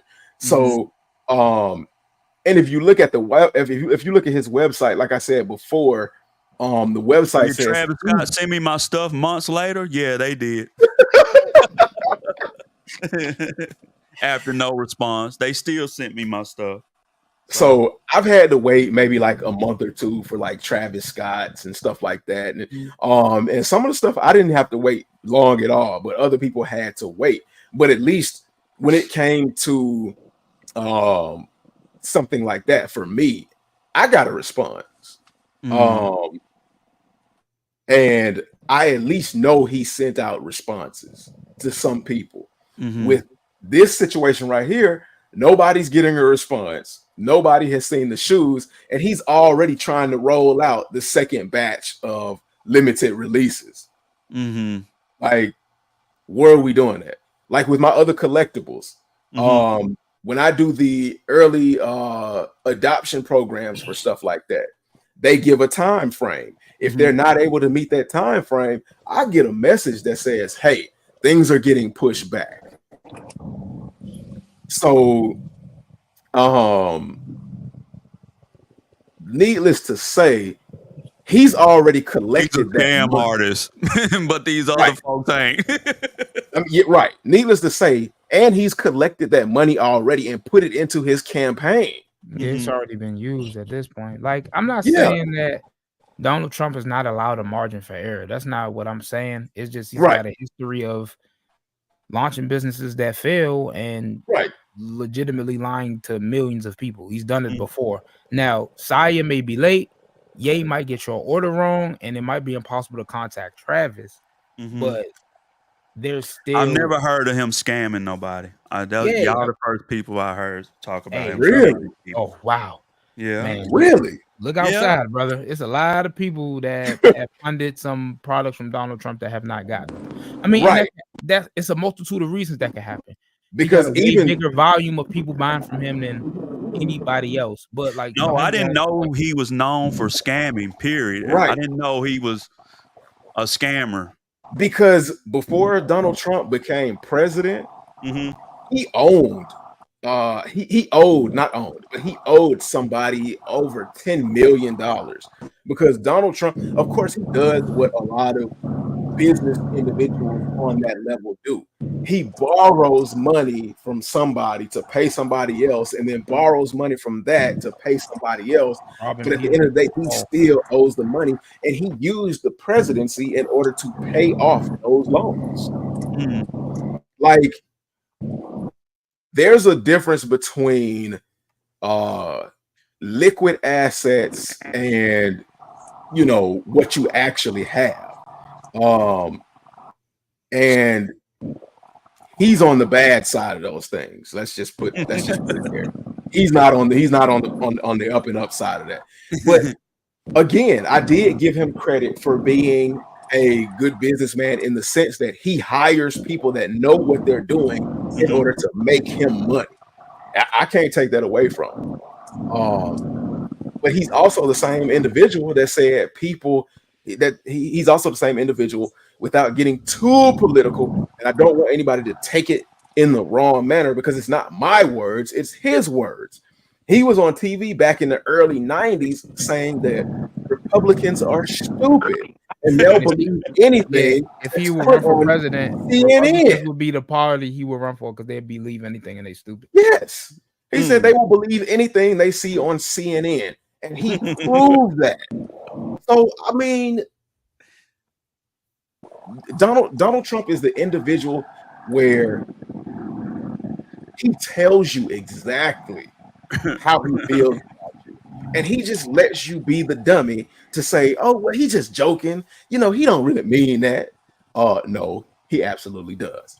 But, I mean, that's neither here nor there. I mean, I just called him a scam artist. I didn't say he was bad at everything. I just said he does some bad things. And we all, we all done bad things. And with that statement, you can take it in any direction you want to take it. But yeah. Have any of us on this panel, have we ever owned business or hustled or did any type of hustling? I don't care if it was drugs or whatever. I have. Okay. Yeah, I did some things. Okay. Average is silent. So we know he done something. He said I will not incriminate myself. I can. Political talk we just talked about. I know the feds. No, I'm just saying business minded period. I ain't saying gotta be none. Yeah. All them business classes I took in school and all of that, but they pushed me into business, and then like kids around me and my environment pushed me into business. So I've done I've dibbled and dabbled and done some things, and that's why I know. That's why I'm able to say just because he failed at a lot of businesses. Those are looked at as stepping stones in order to become something greater, because like president. Yeah, because not everything is gonna bat 1,000 or even 50% or however you want to look at it. The difference between failure and a successful business individual is, do you keep going or do you stop? So, man, but this right here, what I was talking about earlier. Nike handing out more cease and desist letters. This one came from a customizer by the name of Chase Shield, and let me see. Somebody else? Yeah, man. Oh man. I know y'all have seen this guy's content every now and then. He's got the machine where he places the shoe into like this little shoe machine, and then it comes out looking different. Now, of course, we all know it's like quick cuts and stuff like that. But I remember seeing this guy's video like the first time, maybe like 2 years ago, and it was like an Air Force One. But yeah, I'll go ahead and let you all see that and play this really quickly. Let me see. There we go. And I don't know what kind of music he got on it, so I ain't trying to get copyright for that, but.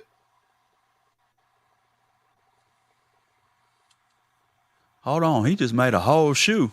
Yes. He didn't deconstruct a shoe. He just made a whole shoe.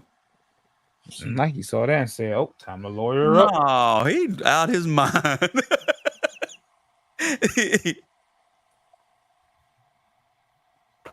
No. He Wayne Lee in them.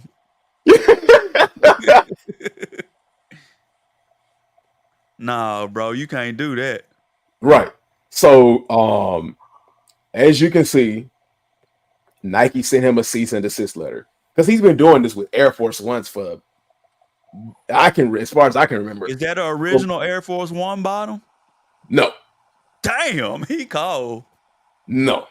He's a thief. He a thief. He lucky the police didn't come over there and arrest him. He's been doing this for, as far as I know, 2 years plus, maybe. And Nike lucky the FBI one at his door. A cease and desist. I received a cease and desist letter, and like you said, Superfly, that's the letter. It's got his name and I guess his like personal information, blah blah blah. It says January 9th, 2019. So he got this letter 4 years ago. And he ain't stopped? No, 5 almost. And yeah, about 5 years. He ain't stopped. Oh, he going to jail.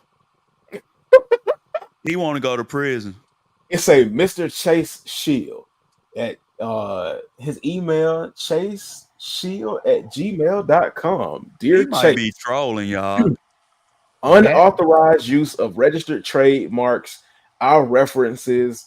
No, he might not, because he might have had to go through like all the legal proceedings and couldn't talk about it. Because a lot of these goings on about cease and desist, especially like Omi and a Hellcat and Cool Kai. Yeah, they ain't put a Nike switch on the side of their shoe though. They got them a long time ago. And then them is not putting Nike swooshes on their shoes. Homie would have got a less punishing sentence, but he couldn't afford his legal consultation anymore. Yeah, if he was out of jail, he would have fought him. He probably would have got off on him. He probably would have got a little, hey man, give me a meal and disappeared. But he wanted to go after Fire Stick and Jeff Bezos and them. Jeff Bezos said, "We ain't Nike. We're gonna go for your head, bro." This dude took the cease and desist letter, printed it on some leather.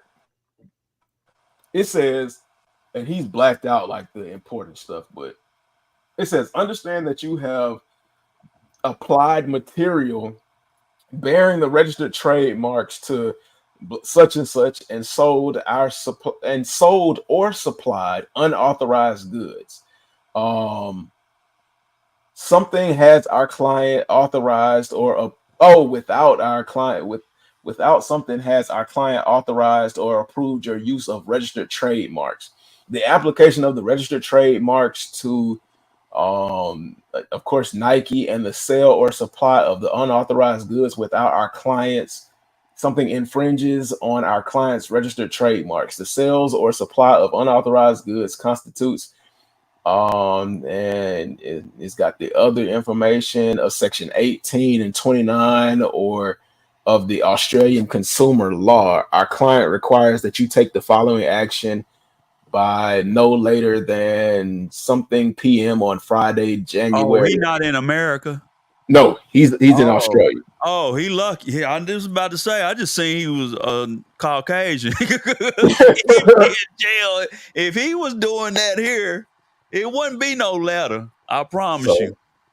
Yeah, I guess he is. I guess he's not in the United States. I guess he is in Australia. That's why they ain't arrest him. Because if he was doing that in America out of his house, he'd be in jail. I promise you. Oh, they called him back in January 7th. Wow. So he cut that leather up with the trademark printed on it and put it on a fake pair of Air Force Ones.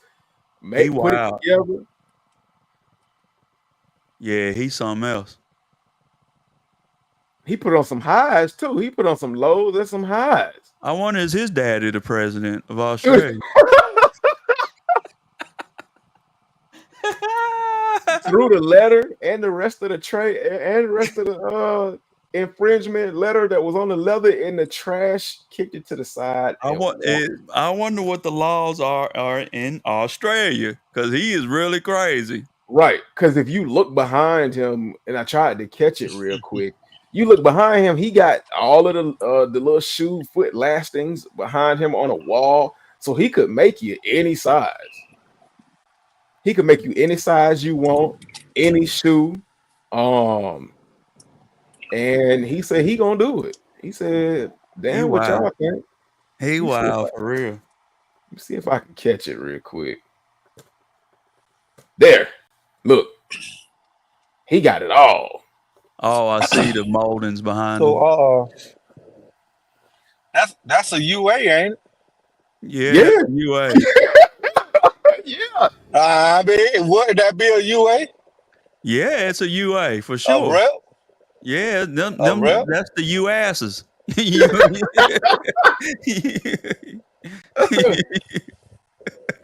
So I got a question. Why people is okay with this, but Wendy Lee can't do it? I don't know. I ain't okay with it. That's a serious question.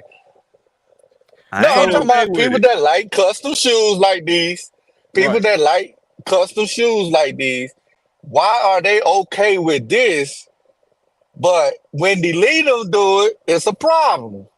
So to answer that, Nike said all this is fake. To answer according that, to Nike, all this is fake. On my perspective, to answer that, and Vic, she said, have you ever seen Donald Trump wearing his own sneakers in public? Nah, I ain't never seen him wearing them. No. He can't even damn get them. He don't own any. From my perspective, that machine that he pulled the Nike out of, that Sonic press machine, I had only seen him do one shoe, And me, like a lot of other people, because that was the first time I was introduced into what he was doing, is he would pull the shoe out of the press. It would go in an all white shoe and it would come out a completely different color with a different design on it. So me, along with everybody else, thought that like what we were saying was fake, like in the sense that the machine was changing the look of the shoe. So me personally, I never paid any attention to it. But now that I know, because I had never gone to his Instagram or anything like that, but now that I know that he's doing it on this scale, and like you said, hey, it's a fake. Do I have a problem with it? No, because I can't do nothing about it. I mean, hey, I would be crying over spilled milk. Hey, okay. Vic said, have we seen Trump in his own shoes? When the last time you seen Jordan in his retros? Right. Hey, you see him on the basketball court in some mids sometimes. And then you see him at the track in his shoes sometimes. So I mean, you have seen a lot of folks don't wear their own shoes all the time. So that's not really saying much. That's not really saying much. But because you can say that about a lot of folks though. But with that question you asked Average, hey, y'all keep helping me, man. That's why I fuck with y'all heavy, man. Y'all keep helping me and segueing into the next topic, because we've been here for 2.5 hours, and we're gonna get to this. This last week's conversation is not gonna make it into a third week. That's for damn sure. But fake sneakers, man. We're talking about fake sneakers again. So the first thing I want to ask is, because I could of course give my opinion, but I want to ask each one of y'all, what is the problem with rep shoes, man? What is really the problem with reps? And what do you think people's problem is? Thinking outside of yourself, what do you think people's problem with reps are?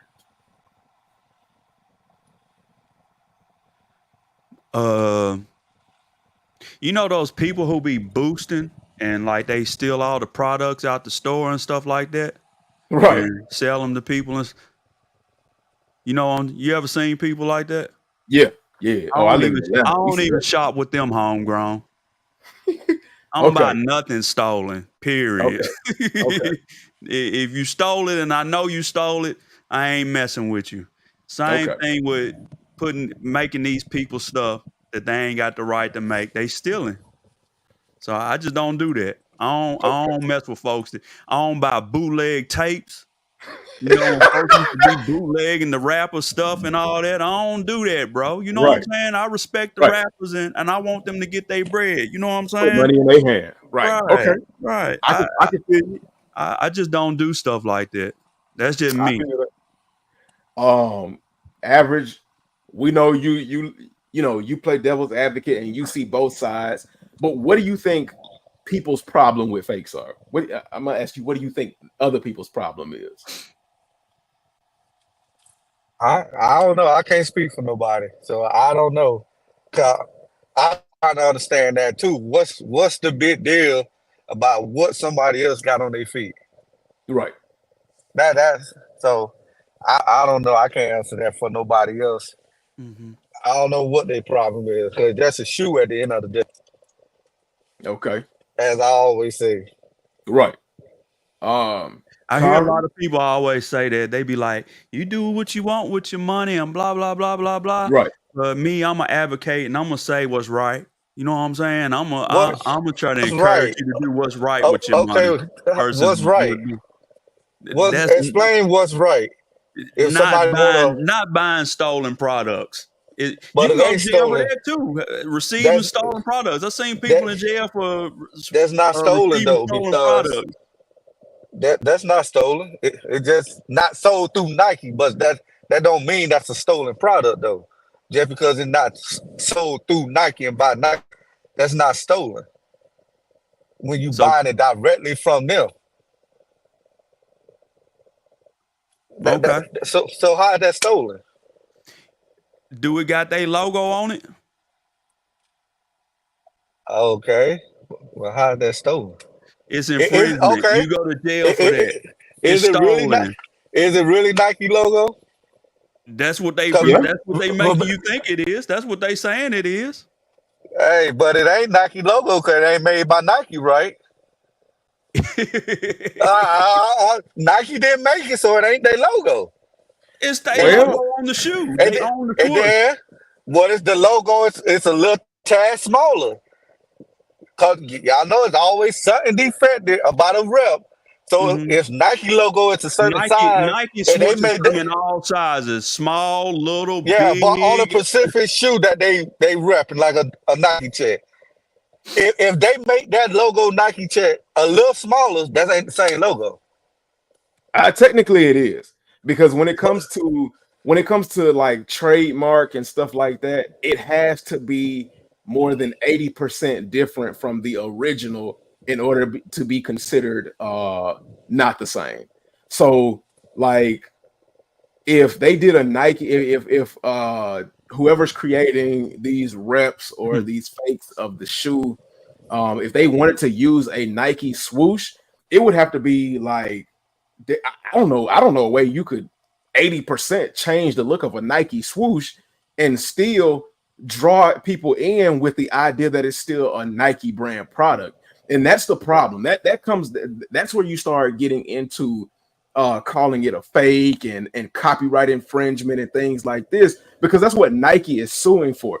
They're suing for the idea that the look brings, and they're suing for the look that they own, because we saw that as a problem when Kool Kai was doing it. Kool Kai actually slipped in when they lost the ownership to the look of a couple of shoes, and when Nike realized that, they went back, bought it again, and then came back and sued Kool Kai and Omi. But they tried beforehand and it failed because they didn't own the ownership to the patent anymore. And then when they realized that, they would, I guess everybody kicked into high gear and said, how the hell did this happen? And we need to get back on it. And then they came back at them, and they end up winning against Kool Kai for $1 million, and then Omi and a Hellcat and all of that. So, I mean, technically it is stolen if you want to get to the technicals of it. I understand what you're saying. That's just like I know we all got these little, like, I think in Atlanta y'all used to have the underground or something where they sell all the fake stuff at them, whatever. You ever seen the FBI go through there and arrest all them people and do a sting and bust and take them folks to jail? Yeah, I've seen it happen in Memphis before myself with the African community. Seen a lot of them brothers get shipped back to Africa for doing that because they paperwork wasn't right and whatever else. Like I said, I'm gonna advocate for you to do what's right before I tell you to do something wrong. Because I mean, we got swap meets where they sell the fake shoes, and a lot of times people in the UA community, they say, well, you don't get arrested for things like this. You do. You honestly do, which is why a lot of those people, when you walk through there, they say no cameras, they get mad, they're real watchy of what it is you're doing. They're not worried about you stealing the damn shoe. Right. They worried about you being undercover and trying to run through. I've seen the police stand on the corner and sell people drugs and arrest them after they sell them the drugs. Yeah. What if that day come when they start arresting people? I mean, that might be where it's headed, because as you can, as we saw, I don't remember if it was, I think it was last week. As a matter of fact, it was last week. That Chicago shoe store, the police were selling them stolen shoes and fake luxury products, and then when they realized, they let them take them in and let them stew on it. And then when they started selling them, when they hit a certain amount, they went in and said, "Gotcha behind. That's we got cold. you." That's cold. And I always tell individuals who present that, who present that argument that we don't get arrested. Well, from the average consumer standpoint, of course you're not getting arrested, even though it is illegal to be in possession of stolen goods or fake property that infringes on copyrights. Although you're not being locked up, it's because you're such a small fry that you don't matter to them at that point in time. They would rather wait to get the guy that's doing hundreds of thousands of dollars in product sales before they get to the guy or the girl that's doing a few $100s in purchases on a monthly basis or here and there. You know what I'm saying? A perfect example of that is, and I keep using him because he was transparent enough on YouTube to let people know, but Rupak, Super Duper Rupa, the feds hit him with a letter and they came to his crib and took just about everything. But see, that's different with him because he got hundreds of packages coming in. So it was almost like they thought he probably was a reseller or retail place because of the amount of packages. Yeah, for the amount of packages he had coming in. So the average Blojo is not ordering hundreds of pairs of shoes every day being sent to the same address. So that's what I was saying. The average person, you're peanuts compared to somebody like that. Every single fake, I'm not gonna say every single one because then that would be presumptuous, but a large, vast majority, and I know this for a fact, and average, you know this for a fact, but a lot of the reviewers of those fake shoes, they're taking those shoes to swap meets and selling those shoes. They're taking those shoes somewhere else and selling those shoes because they're literally getting 4 and 5 and 6 and 7 packs on a daily basis. And we know for a fact that they're selling them. I ain't even to say who might be selling it, but we know this. That's crazy. And that is the illegal, that is the illegal portion that people are looking for, that the police are looking for, that the feds are looking for. One thing I asked why, what you all think the problem is that we have with UA shoes. From my standpoint, I think the problem is when certain individuals take those shoes and are selling them to people who are looking for the real thing. And not only are they selling them to them for people who are looking for the real thing, they're not telling them that they're fake, and they are selling them for that high resale market value. That's not like, that's crazy. To the criminal, that's hustling. But honestly, that's not hustling. If you're a real hustler, you can be honest about your product and still make your money. Exactly. You ain't got to lie about what it is you're doing if you're a good hustler. Then I hear a lot of people say, oh, the shoe was so hard to get, I couldn't get it, so I did this. They got therapy for that. Y'all need to go to some AA meetings and get your life right. If you that crazy about some sneakers, I'm just saying. I'm all for like you said, Superfly.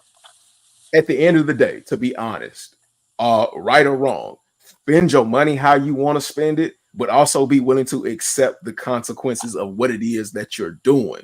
I don't care. I literally don't have the time to watch what you do with your dollar bills and how you work and things like that, because I got my own life to live. So it's up to you with whatever you do with what you work hard to get.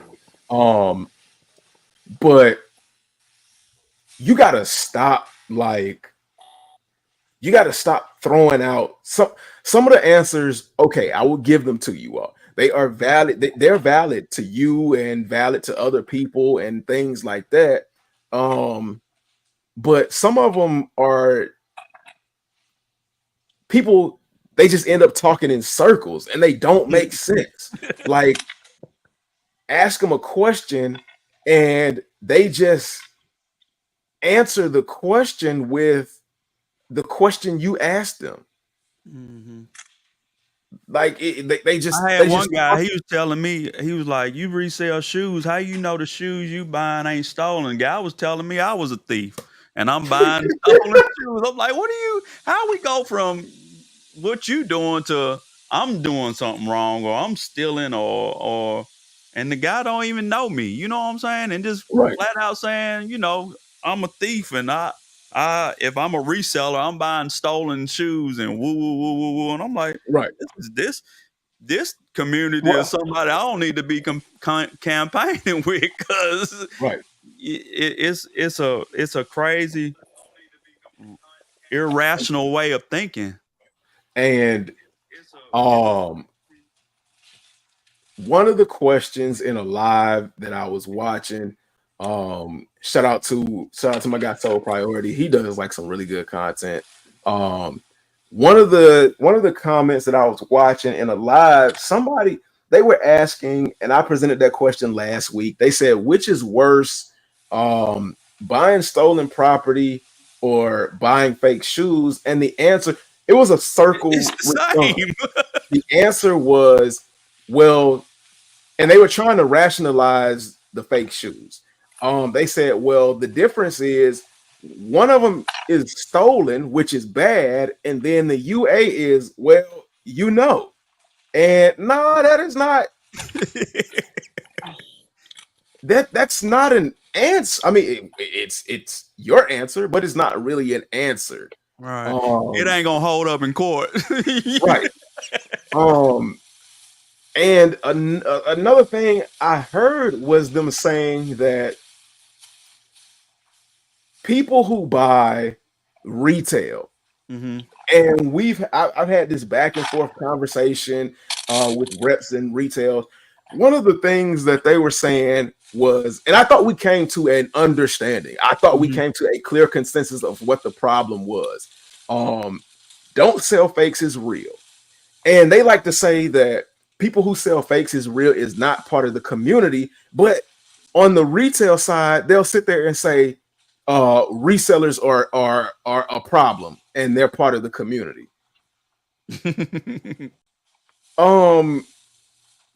If resellers are part of our community and are a problem, why aren't UA versions of resellers a part of your community and part of your problem? If we can't separate ourselves from other individuals that are involved with shoes, you can't either. It doesn't make sense. Reselling is not against the law. It's another. There's laws to protect resellers from going to prison. Right. It's another circle. Well, it depends on what type of reseller. Because somebody made a point in that live last week. Yeah. If the reseller is selling early shoes, those shoes are automatically fake. I mean, stolen. Any early shoes are stolen. So, there's some resellers that fall under that category. So you got resellers on the side of retail. I bought early shoes from authorized retailers. Okay. Yeah, oh, damn, interesting. So you got people that are doing things illegal, and then resellers that are selling fake shoes. You automatically selling fake shoes is illegal. But again, that's part of who they are or their community, or the sneaker community as a whole. You can't separate yourself just because it's bad and it's bad, and you can't work your way around saying that it's not bad because you can't figure out a way to say it's not bad. It is bad. I've heard individuals say people who buy retail, they keep talking about reps because they don't have anything to talk about. So they're using us to create content. No, we're not. We're not. I kind of agree with that because I see a lot of people that buy retail now. Mm-hmm. All of a sudden, they are making a lot of content of fake Well, you know why? So they do have a point because they was not doing that. Mm. Well, okay, so here's the thing. No, we were not using because we didn't have anything to talk about. That's not. If you that's ever not see me doing that, hey, y'all automatically is because we becoming familiar with each other. Y'all straighten me out. If you ever see me doing something like that, hey, before then, I was not making get on your uncle. insurmountable amounts of content about fake shoes. I don't care about fake shoes. Just don't be selling me no fake shit as no real shit. Other than that, I don't care. If you want to say that it's two sides of a fence, you stay on that side of the fence. I stay on this side of the fence. But retro, average. Okay, hold on. I'm gonna pull you up on this one. Let me see. Excuse me for a second. Yeah.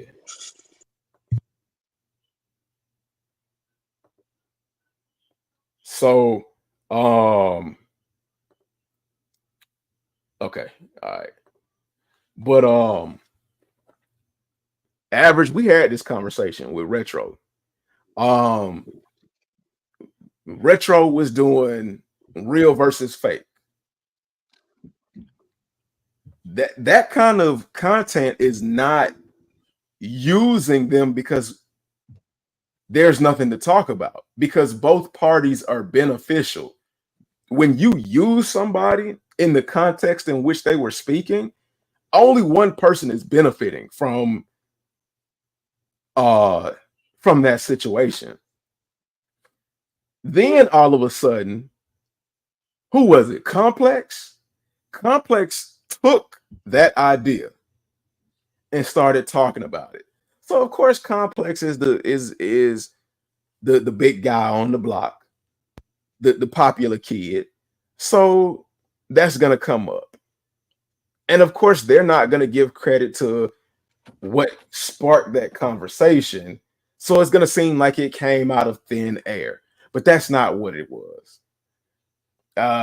We people who rock retail only was not solely using rep content creators because they didn't have anything to talk about, because sneakers was dry. If sneakers was dry, why would I want to talk about rep content then? Because rep content is sneaker content. That's not going to get me any views.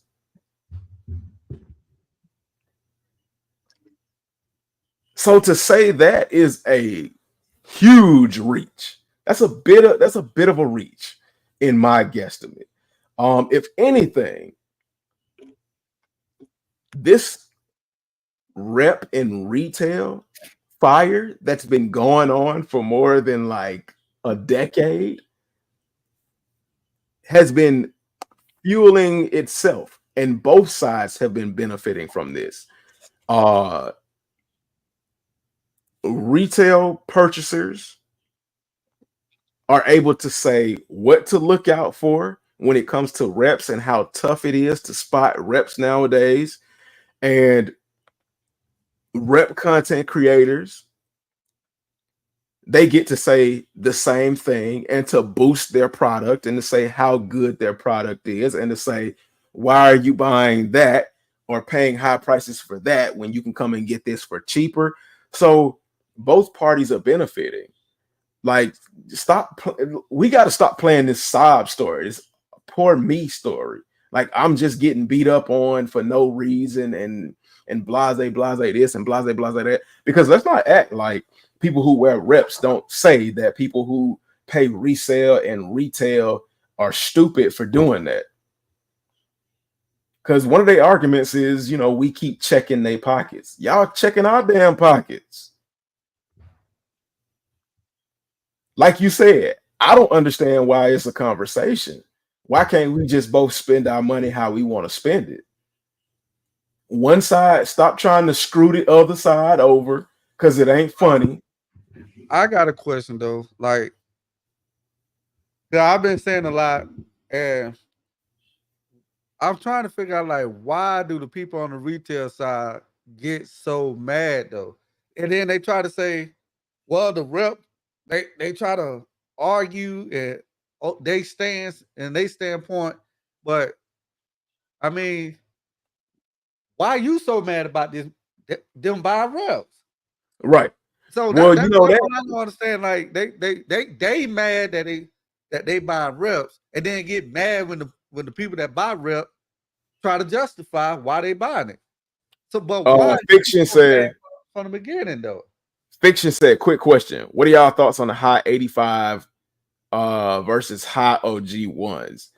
All I know is I ain't never had the breads, and I want the breads. I wasn't too interested in the Georgetown 85 highs or the gray 85 highs or the reverse bread 85 highs. I did want the reverse breads at one time, but I wasn't going to pay crazy resale prices for them.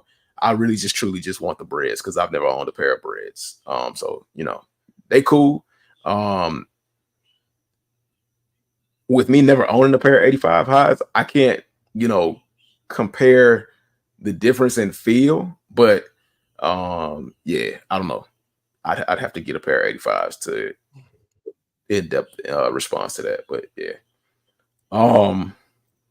Now from the outside looking in, because again, I don't give a shit. I mean, I just get tired of people pushing their ideals on other people. But on the outside looking in, you ever seen kids on the playground and they just going back and forth, tit for tat? I don't like you. Well, I don't like you either. I don't like you because you ugly. I don't like you because your shoes are stupid or your shirt is stupid. That's what it is. That's basically what it is, because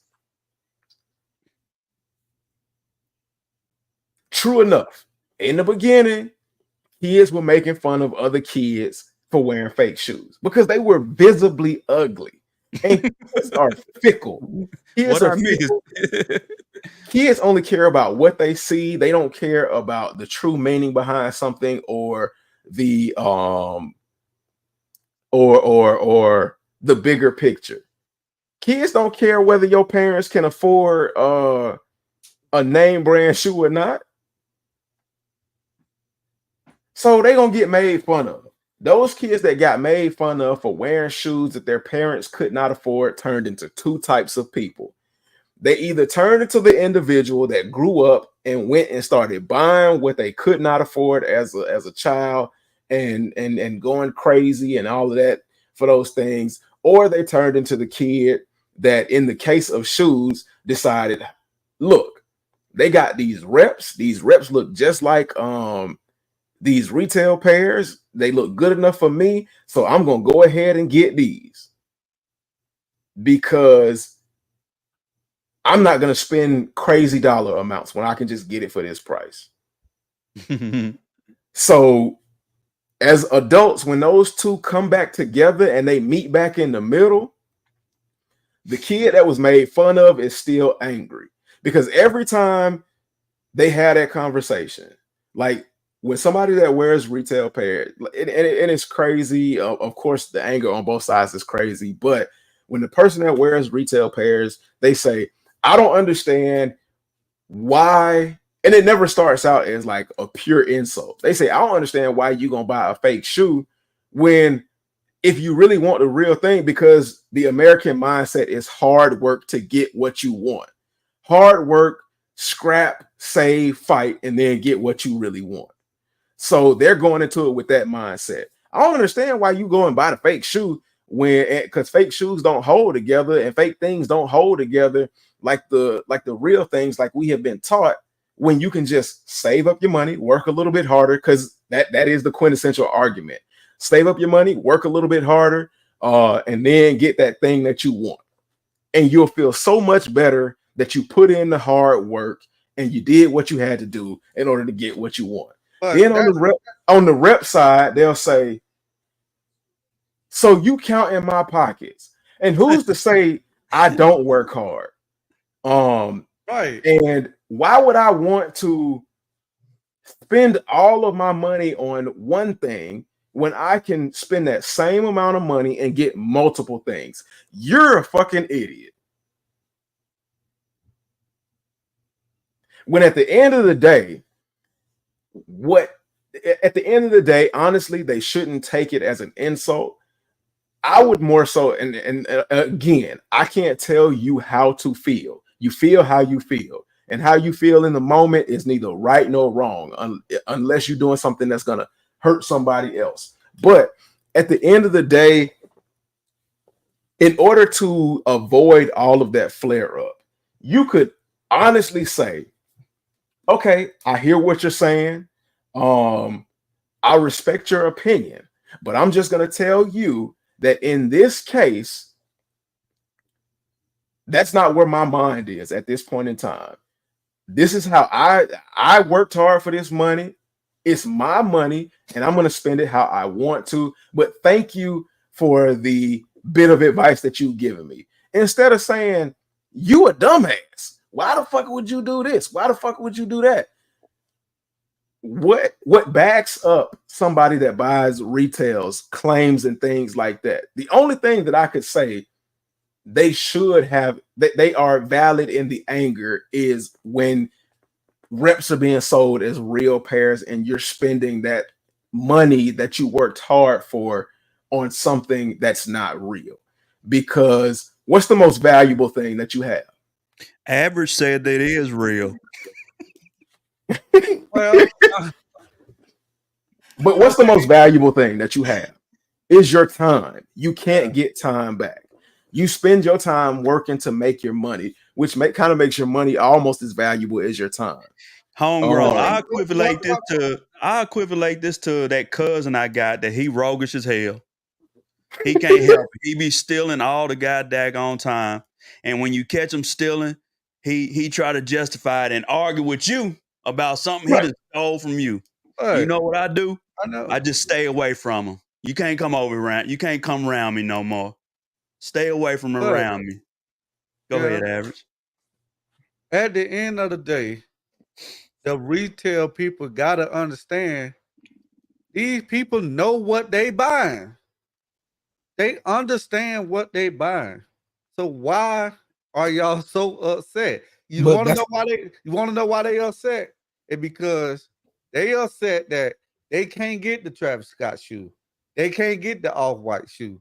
They can't get the shoes early in the van. They have to wait. That's why they really mad. Well, wait a minute, Average. Wait a minute, Average. You said you can't speak for nobody earlier, and you can't assume nothing. But you're trying to say they're upset because they can't get something. I'm on both sides, but I'm just really seriously trying to understand why are they so mad at these people buying fake shoes? I mean, that's the same question you could ask. Why they so mad at people buying real shoes? Yeah, but see, you know, well, that's a legitimate question too. Yeah, my thing on the stance is out here spend real money on reselling, on rebuy. I think the only thing with me, the only hard no for me on either side is selling somebody a rep shoe under the pretense that it's real. And I hate the excuse of they dumb as hell for wanting to spend that much money on a real pair. Right. Let them be dumb as hell and spend that money on a real pair on StockX. But don't swindle nobody with their money, because it's not about shoes at this point. It's just about scamming somebody. Right. That one, it goes beyond shoes to me. But if you want to, I've seen tons of people who wear reps. When somebody pays that large amount of money for a shoe thinking it's real and it turns out to be fake, they laughing in the comments. That's not funny. There's nothing funny about that, because you're basically saying it's okay to rob somebody, because that's what you're doing. And then not everybody knows what they're spending their money on.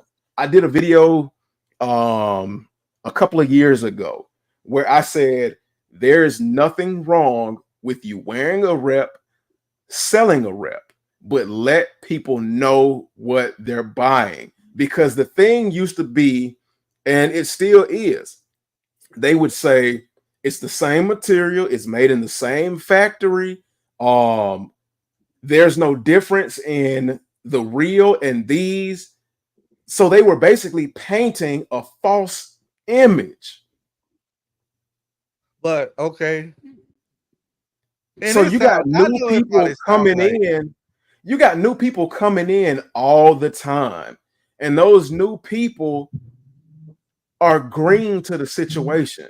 So if you're telling this person that's new to the situation all of these things, and they go and they buy a rep. This is my biggest example that I always use. They come in green, they buy a rep, and they say, thank you for the shoe, or dang, I bought a good shoe. And then one of their friends in the same space says, those are nice. You know how much those go for? And they say, no, why? And they look, and then their eyes get big, and then they take that shoe and they try to sell it for that resale price. Now they have participated in something illegal that they might very well not know what they're doing is illegal, because you done sold them this fake narrative that everything is okay, which in fact, everything is not okay. Because to be honest with you, if they were the same, one wouldn't be illegal. Okay, but if they, and I know it probably sounds like I'm rooting for those guys, but I'm not. No. But if those shoes wasn't the same, y'all know and realize what fake sneakers have done? Fake sneaker created StockX, created GOAT. So like, that's how good these shoes are for y'all to say, oh, they fake. Because at the end of the day, just because Nike didn't make them, that don't mean that shoe is fake, because it's still being made the same exact way. The only difference is Nike did not sign off on it. So you know that does. It's still a shoe at the end of the day. That does make it fake. I know, but that's just how I'm looking at it. It's still a shoe, just like Walmart shoes. I guess that's why they call them unauthorized. Yes, because like Walmart shoes is not made of the same materials and premium that a Nike shoe is. But does that mean that Walmart shoe is fake because it's made differently? No, because it's still built constructionally as a shoe to be put on your feet. Okay, so that's one of the things that that ain't no argument. That's one of those saying things that like NFTs. If deep face was not so good, we wouldn't need StockX. I'll tell you this right here. So that goes to show you how good deep face are. You're equating two different things into one thing. Physical real stuff like that goes into the point that I made, where individuals are, I just drew that, using terminologies and things and twisting the actual ideal to make it seem okay.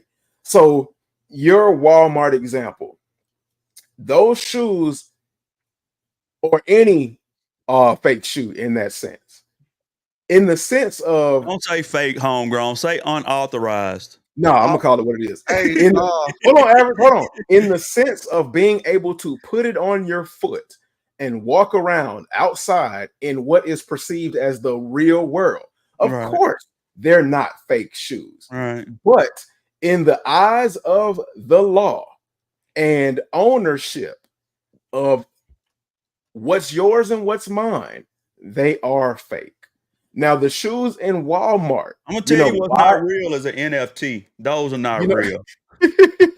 You know why those shoes in Walmart, why they don't get in trouble? Because remember, again, like I told you in the beginning, there is a certain percentage that it has to be different in order to qualify for not infringing. Like those FUBU, like them FUBU black and white shoes. It's still a fake dunk. At the end of the day, no matter how you look at it, it's still a fake. According to what everybody's saying, it's still a fake dunk. No, it's not. No, it's not. Because because I'm going to tell you why it's not. Because the midsole is different. The outsole is different. The upper construction, the real reason it's not is because they're not selling it as a Nike Dunk. Exactly. The upper That's like construction. saying a Blazer is a fake Converse because they look alike. And hold on, and it doesn't have a Nike swoosh on it. Yeah. Those are 4 reasons as to why that shoe is not fake. It is a creation of their own. Nike had to buy Converse so they could keep the Blazer. Exactly. The only reason that people associate that shoe is because at the hype of Panda Dunks, FUBU decided to take advantage of the colorway. The color blocking is the same, but everything else is completely different. So that equates to the shoe having to be more than 80% different than the original, which would quantify it as not being a fake. It is an imitation. An imitation is the sincerest form of flattery, but it is not a fake because they haven't infringed on anything that Nike owes. That's why a Bapester isn't a fake Air Force One, because it's not an Air Force One. They call it a Bapester. It's similar as hell, but it's not an Air Force One. Right. It becomes a fake when Taobao be I think at one point in time they even went after Bape. If it wasn't for Bape and what's some shoes Soulja Boy had, people like Cool Kai and stuff would have been in jail because they had to. Right. Nike didn't realize they didn't own the trade dress for those shoes until they tried to sue Yums and Bape, and the court was like, nah, you can't. And they was like, wait, what? And they was like, yeah, you don't own it. So D Mackey said, "What's good, man? What's good, D Mackey?" Like when it comes to fakes, I only consider it a fake when it's like, hey, this is a Nike Air Force One by Nike. Right. I mean, it's not. At the end of the day, like I could not care less if you wear fakes or reps. I don't even care if you mad at me that I do not. Because you don't pay my bills and you can kiss my ass. I don't give a shit. D Mackey said, you start paying my bills, you can tell me whatever to wear, bro. Right. That's how our parents used to do it. If your parents used to buy you fakes back in the day, they paid your bills. They fed you. So they determined on what you was gonna put on your feet. I can't get mad at what no man put on their feet. Right. Like it. I'm not even gonna say it's whack. You might have a reason you wear reps. If you walk outside and you feed your kids, don't hit your wife and pay your taxes, I don't give a shit what you wearing. So whatever the hell you want. I'm not gonna be a hypocrite and say I didn't make fun of fake shoes. I didn't make fun of Payless shoes. I did. I was a kid. But at a certain point, you grow the fuck up. You have to get out of that child mentality. And to look, like I don't really I don't want to cover this anymore. Because it's a childish discussion. It does not make sense.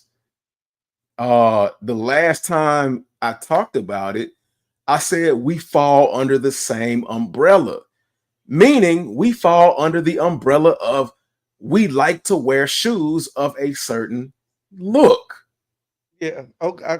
I'm gonna ask y'all this question. Stop coming with the fucking vitriol and just wear the fucking shoes. That's all it is. And stop once we have conversations where we come to a common ground. Stop going behind the fucking conversation and acting like you're being attacked. No, you're not being fucking attacked. Yeah, there are going to be some idiots here and there. But if you're able to separate yourself from the idiots, then we should be able to separate ourselves from the fucking idiots as well. Let's be fair here, for real. Let's be real.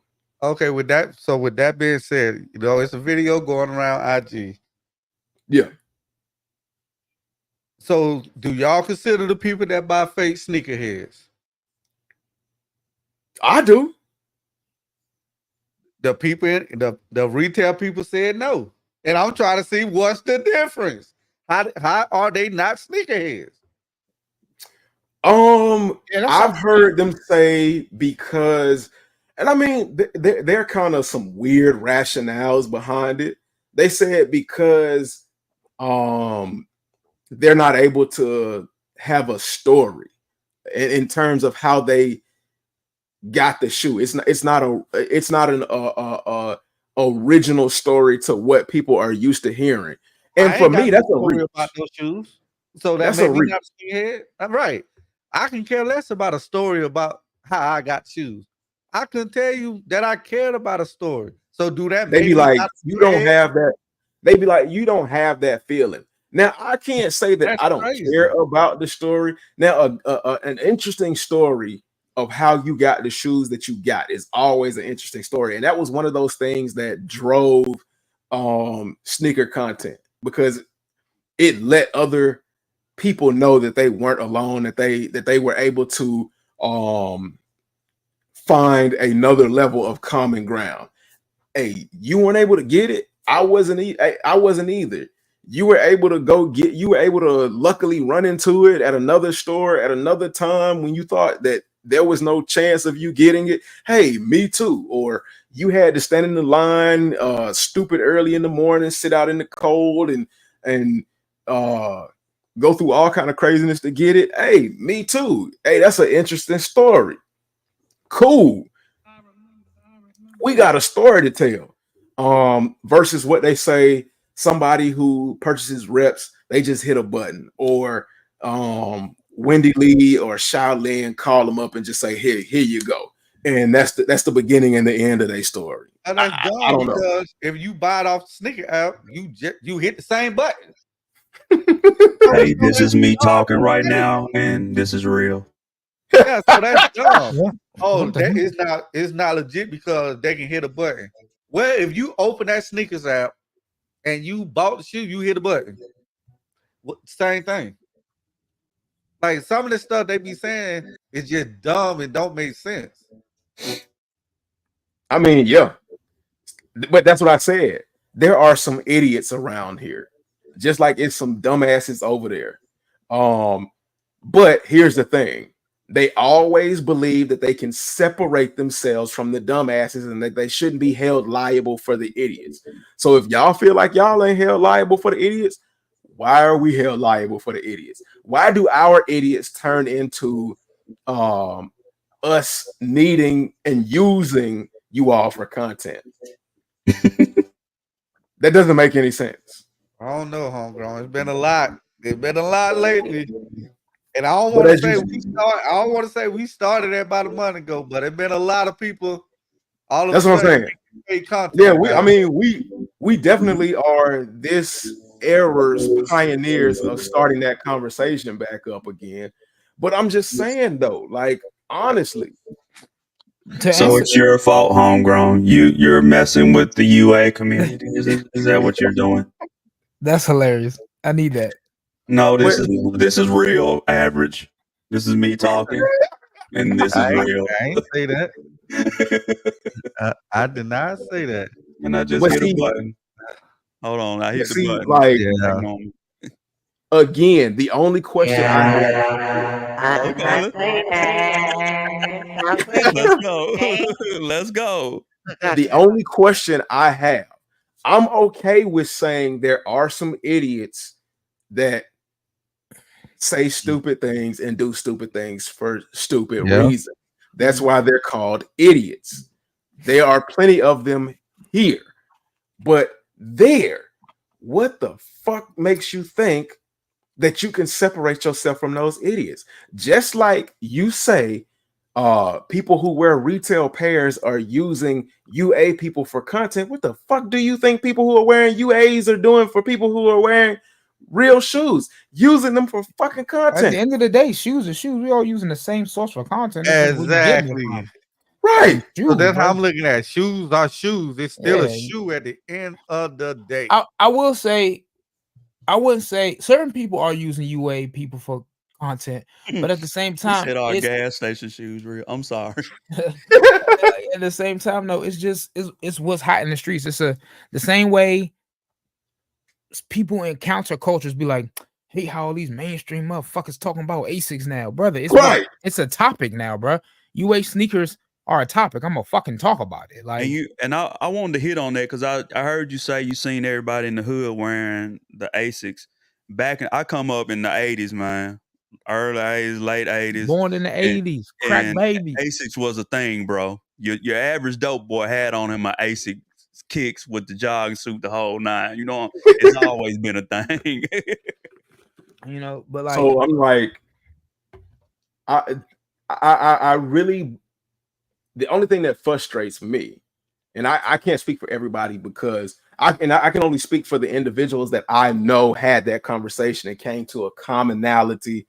The only points that bother me are coming to a common ground and then you turn around and acting like you didn't hear not a fucking thing we were saying. And then playing victim. I hate motherfuckers who play the victim card. It just it's a bunch of bullshit to me. Those are my. Bro, it's just some things that don't go together. You know what I'm saying? You just got to keep it separate. You can't rock with everybody. I ain't got no friends wear fakes. I'm gonna let you know that now. No, and I ain't never had no friend wear a fake. No new friends. No new friends. In the words of one Kendrick Lamar in reference to Drake, Yachty can't give you no swag neither. I don't give a fuck about who you hang with. Wear what you want. I don't care. Like, but it's just I just can't understand. Like Homegrown said it the best. The big word. I wish Leonard was here. The vitriol somebody get over what somebody else got on their feet. Like who give a shit? Like if you wear fake sneakers and I'm having a cookout and you was invited to my cookout, then I found out you wearing fakes. You still invited. I'm just not ever buying from your eBay page. Cookout. I'm just never gonna buy from your damn eBay page. You know what I'm saying? Like if you come to the cookout with some fake shoes and I'm gonna have a table for people who wear fake shoes. Yeah, fake shoes motherfuckers only get vegan burgers. If Aunt got on them dusty, turned up Stacey Adams, he gonna get it. you come to my cookout with fake sneakers, you only eating vegan burgers and glizzies. You get the fuck out of here. No, man. I don't really, it ain't nothing like that. Right. But to Superfly's point though, like Superfly, man, I don't know what you do for a living, but you've done well for yourself. You've awarded yourself a lifestyle where you don't have to go on Taobao or PandaBuy, bro. And I'm not going to look at you different because I got to or my homies do. Like, bro, yeah, bro. To be honest, it's harder to get social media. Before there was internet or any of that, you couldn't do that in my neighborhood. If you got caught buying out of I ain't gonna say no names, but trunk, and everybody know they sold fakes, you got made fun of. Like for real. And people who buy fakes got to understand, people from the culture of buying real sneakers are from that mentality of like, bro, that was a status symbol. If you bought fakes, you were ridiculed. You was lesser because. But this is what they know. Real shit. This is what they know because, like I said, some of those individuals that had cheap ass shoes because their parents couldn't afford the real things or whatever. I mean, and Payless shoes ain't even fake. But for those whose parents couldn't afford it, they still holding on to that pain. And if you sit here and tell me you're not, you's a motherfucking lie. Just a simple came from the flea market with them funny color Air Force Ones that we know ain't come from Nike, and they got all them different colors on them. we gonna rag on you.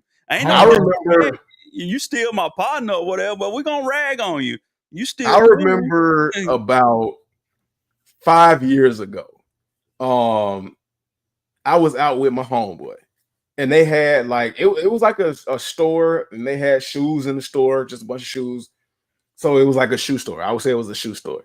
We get outside, there are shoes on the table. It's some Air Force Ones, all whites, and they had some black Air Force Ones. He asked the dude how much were the shoes. Now, my homeboy, he like 6'2", 6'3", like 200 and something pounds. He swole. And he asked the dude how much the shoes were, and the guy was telling him he was selling them for 60. And I told him, don't do it, sir. Don't do it. And I was telling him, I'm like, those are fake. And he was like, sir, they look like the real thing, sir. I'm finna do it. I'm finna buy it. He bought them, and I'm just like, I'm telling you, be careful with these. They fake shoes. Just be careful with them. And he was like, no, Careful, sir. like what? They gonna fall apart or something? What you mean careful? I just told him to be careful with them. Okay. I said anything could go down, and he was like, no, sir. They look like the real thing, and I'm gonna wear them. And they, it is what it is. He gave the man his $60. Now, he was one individual that used to always talk about how jobs need to pay more, and talking about, the value of his money and things like that. And at that time, I didn't even think about any of that. I didn't even think about his thought process on certain things. And I didn't even think about the fact that, he just went against his own thought process, his own feelings. That was my homeboy. Mm-hmm. I don't buy fakes, but that's my homeboy. I'm not finna stop being cool with you just because you just bought a pair of fake Air Force Ones, and I know, but you holding out to some imaginary hope that you just done bought a pair of Air Force Ones from the dude at the trunk, and that they might be real, but he just got us. He just stole them. 3 days later, he called me and he was like, "What's going on, bro?" I was like, "Not much, man. What's going on?" I said, "How you been?" He said, "I'm down, sir. I'm down bad." He said, "I've been out of work for like 2 days." And I'm like, "What you mean?" He was like, "Man, I walked in a puddle and the sole came right off them joints." And he said, "I twisted the hell out of my ankle." And I couldn't do nothing. I couldn't do nothing but laugh. And I was like, "Bro, I told you not to buy them doggone shoes." I was like, "But hey, it's a lesson learned." I ain't hate on him. I ain't stopped kicking it with him. But he didn't buy another pair of fake shoes. I mean, now that's not to say that's gonna happen with every pair of fakes, but that happened with retail shoes too, though. Yeah, it could happen. I ain't never seen nobody step in no puddle and they retail shoes. That happened with any shoes, though, bro. When was the last time y'all seen a pair of retail shoes come apart on the court and they shoe busted? Somebody was playing basketball once. Well, that's Zion. That's a big baby. That was Zion, and that was I think Luka. He still busted. I mean, but it but no.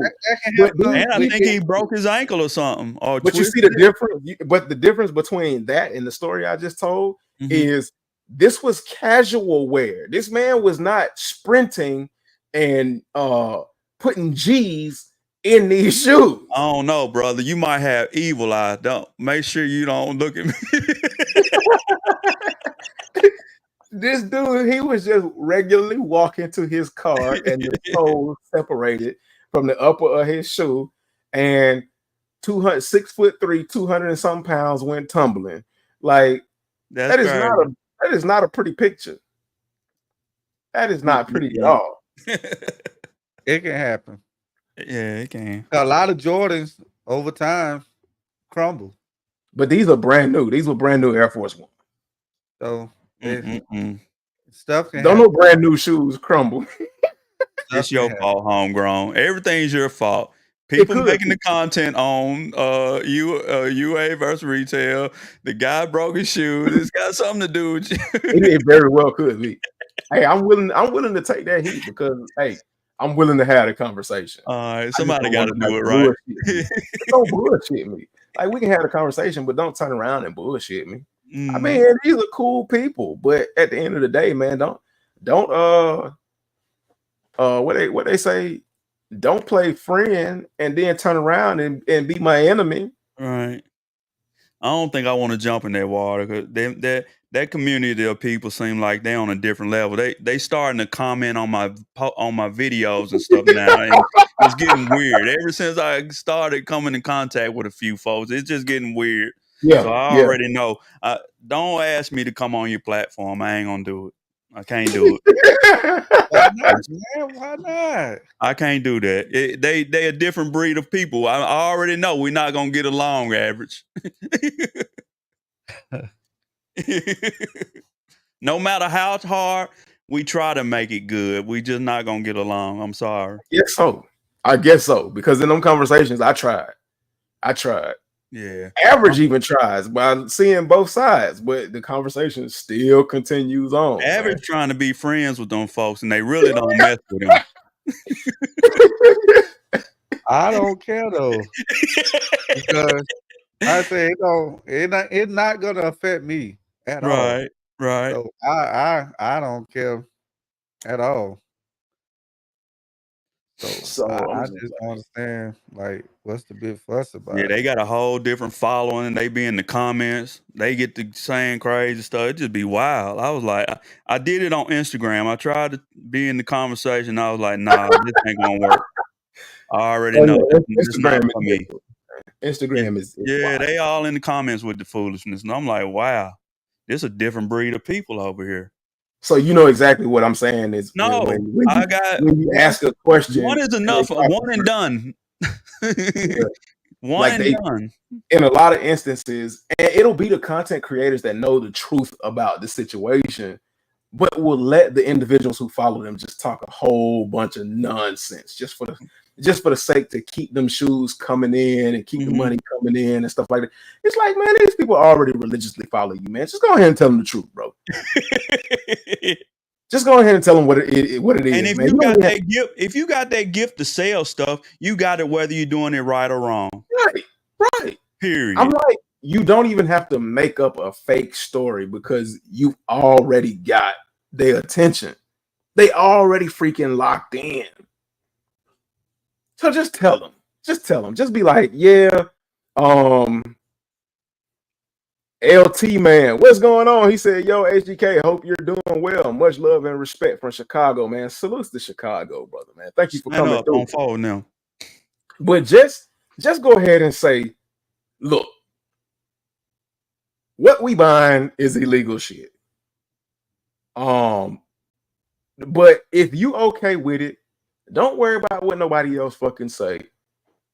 Continue buying. But for anybody who takes this stuff and sells it to somebody as real, trying to get these high resale prices, you fucked up and we don't fuck with you. You never hear anybody pushing that message. You never hear any of them pushing that message. The only time you hear them pushing that message is if somebody that wears nothing but retail say, well, what about the people that sell fakes is real? That's the only time they push that message. But on the retail side, you hear people on the retail side all the time say, resale is fucking shit up. Like, resale is pissing me off. I'm gonna pay the shit and I'm gonna be a little stupid. I'm gonna pay it, but it really pisses me off and I don't really like it. But what can you do? That's where we are in the game. That's what they say.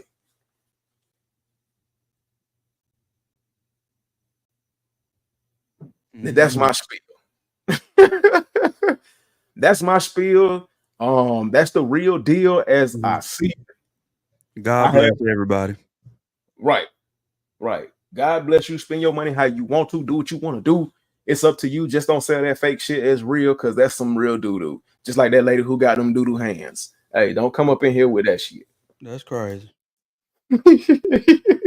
One last thing. And y'all talked about it. Well, when I say y'all, the chat, the family. Dang, he made some Jordan 1 high Sean Witherspoons. Boy, he really wilding. Australian guy? Yeah. Yeah. He can do that over there. He all right. Oh man. What is this? Free food at Chick-fil-A? What? You got to play the game every day. We missed that. We done missed that. We way outside of that deadline space. Travis Scott might be doing a collaboration with Lamborghini. Don't really care. I seen that. Virgil got his Maybach. Travis want him a Lambo. Right. I'm glad for him, man. That's doing what works for you, man. That's dope. But at the end of the day, I don't care about no Lambo, because I can't afford no Lambo, and I'm not going to put myself in a space to get a Lambo just for the appeal of others. I want to do UA wears where got UA Lambos and stuff like that. See, that's that petty that's gonna make them mad. See, that's why care. they get mad. But they make fake Lambos and all that stuff. Y'all ain't seen them. Look, I am not going to subscribe to that. Look, I'm going to keep them from getting mad. Fans were surprised that no one recognized Steph Curry in London. Is it that they did not recognize him, or that a vast majority did not really care? I mean, like, and on top of that, he got a bucket hat on that's real low over his face and eyes. So who's going to bend over to look up under a damn bucket hat to see if it's Steph Curry or not? That's pretty crazy. damn rude. I'm not finna do it. Jumpman Jack Mochas start to arrive. They already gone. That's crazy. I want a pair. You like them? Yeah. Oh yeah. Oh yeah. I'm like 2 Chainz say, I'm different.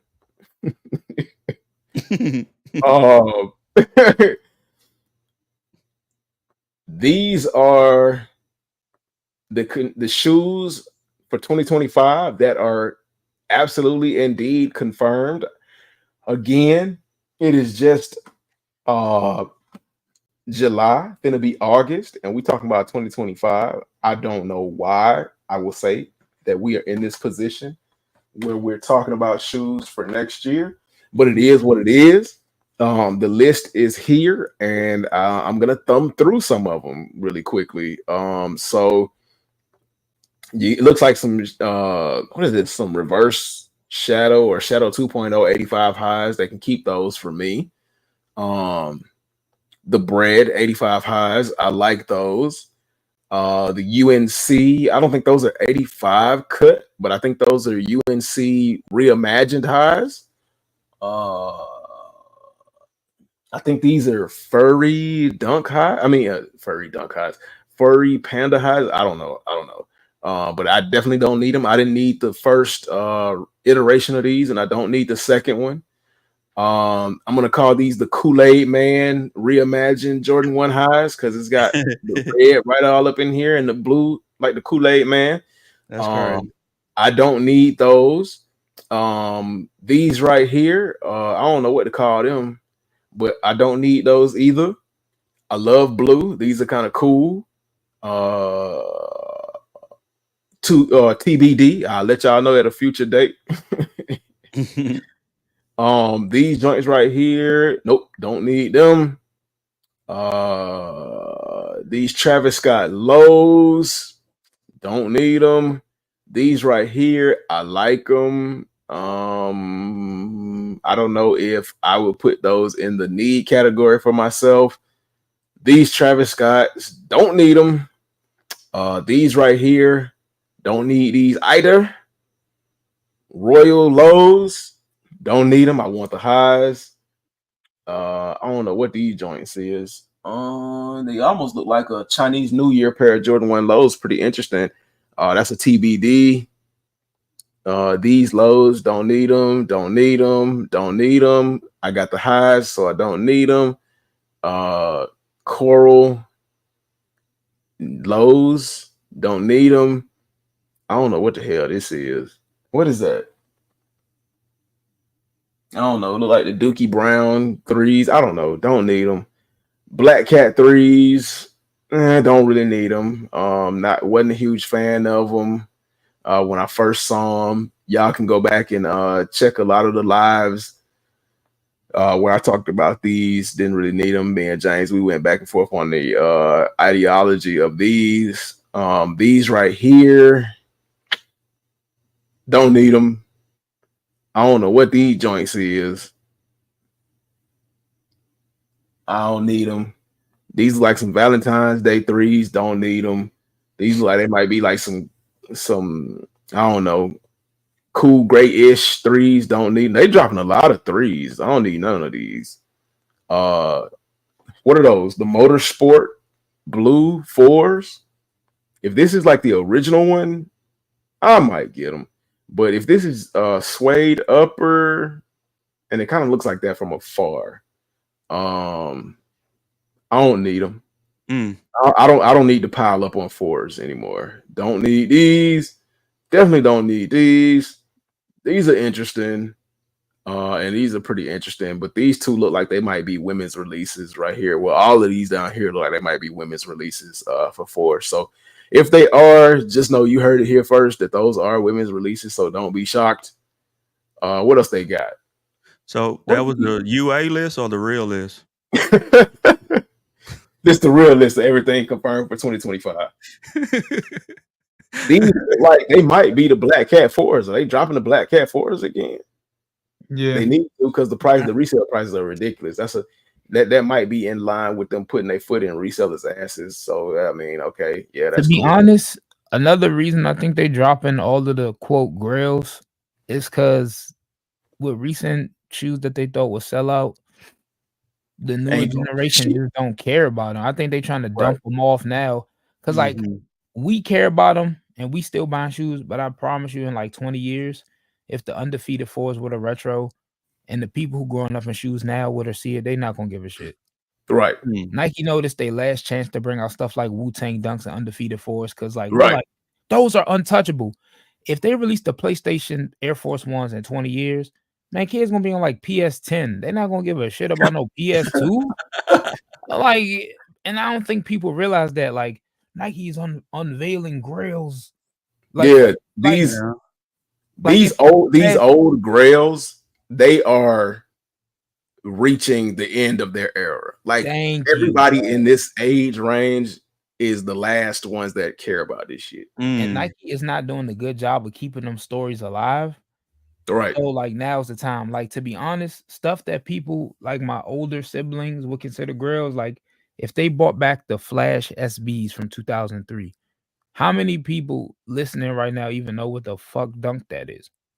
Never heard of it. Thank you. And if the Flashes came out, my brother would probably flip a actual armored car over to get the money out to buy them shoes. I've seen Flash dunks and I appreciate them, but it's literally a black and orange dunk. But that's something that sneakerheads that's a generation above us would cry, or the pigeon dunks. Like, I know the story about the pigeon dunks. I don't give a shit about Jeff Staple and his overused bird. I don't care. And I don't care how many sneakerheads I just offended with that shit. I do not care, bro. Yeah. So my nephew, when certain exceptions like Bread One Space, stuff like that gonna have cultural significance. But like the obscure story of an undefeated 4. Yeah. Who even knows, even in some of our group, that the undefeated 4 was the first Jordan collaboration of all time? I didn't exactly. Know. So that story not gonna matter in like 5 years, bro. Like the story won't mean shit. I'm a geek. That's why I know that shit. Like I used to work for the only thing I knew about the undefeated. I just found out who Tinker Hatfield is, and I've been wearing his silhouette all my damn life. I don't know who this man is. I never heard of him till now. I never heard of the man. And then his brother did the freeze. Yeah, I seen. Is that his brother or one of his children doing that boot? No, his brother did the reruns. No. The press about something recent that's going on in Paris. Y'all seen the shoe that they doing in Paris right now? It's like a boot, some type of the Hyper Ice. Huh? The Hyper Ice. The guy last name was Hatfield or whatever, however you say it. Yeah, his brother. That's his brother. Yeah, in Paris right now. Is his brother name? Was the dude named Toby? No. Because it's Tinker and Toby. I don't know if he got another brother. This looked like one of his children. This was a young guy. I swear on everything. Shit, I'm about to look it up. I know he had kids. I can't even remember where I seen that at. They were trying on the shoes at the. They got the white cement 4s. I want those. The SBs, I could care less about. People are like extremely hyped the SBs up to no avail. What, the SB4s? Yeah. The undefeated 4s. The 4 is better. The undefeated 4s, I'll try to get a pair just so I can, kick dirt in the face of people who have like the extremely expensive pair and that paid like stupid nut prices just to get them. I'll get those just to kick dirt in their faces to say, "Ha, you paid all that money and now they are not there anymore." The metallic 5s, I'll get these because these are slightly different than the metallic 5s I have that are still DS, by the way. I know, shame on me, but that'll change in a couple of little whiles. The Great 5s, I'll get these. I actually like the Great 5s. I've never had them. And I wasn't able to cop the Fresh Prince 5s. And I also get to kick dirt in the eyes of people who took their Fresh Prince 5s and did all that work by punching holes in them and, kind of messed up a period purpose shoe. So why they punch holes in them? Because the new ones didn't have holes. Because the Fresh Prince version didn't have holes in them. Because in the Fresh Prince of Bel-Air, Will Smith wore his Great 5s without laces. Oh. So the Fresh Prince Great 5s didn't come with laces and didn't come with lace holes. That's crazy. So people who were waiting to get the Great 5s, waiting for a re-retro of the Great 5s, people thought that they weren't going to ever come back out, so they just took the ones, the Fresh Prince 5s, got a belt hole punch and then just punched holes in the where the lace eyelets are. So yeah. These right here, these are interesting. These are like they might be a collab of some sort. Oh, average. Do that make them UA if they punch the holes in them, or they still? It was not authorized by Nike to punch that hole in.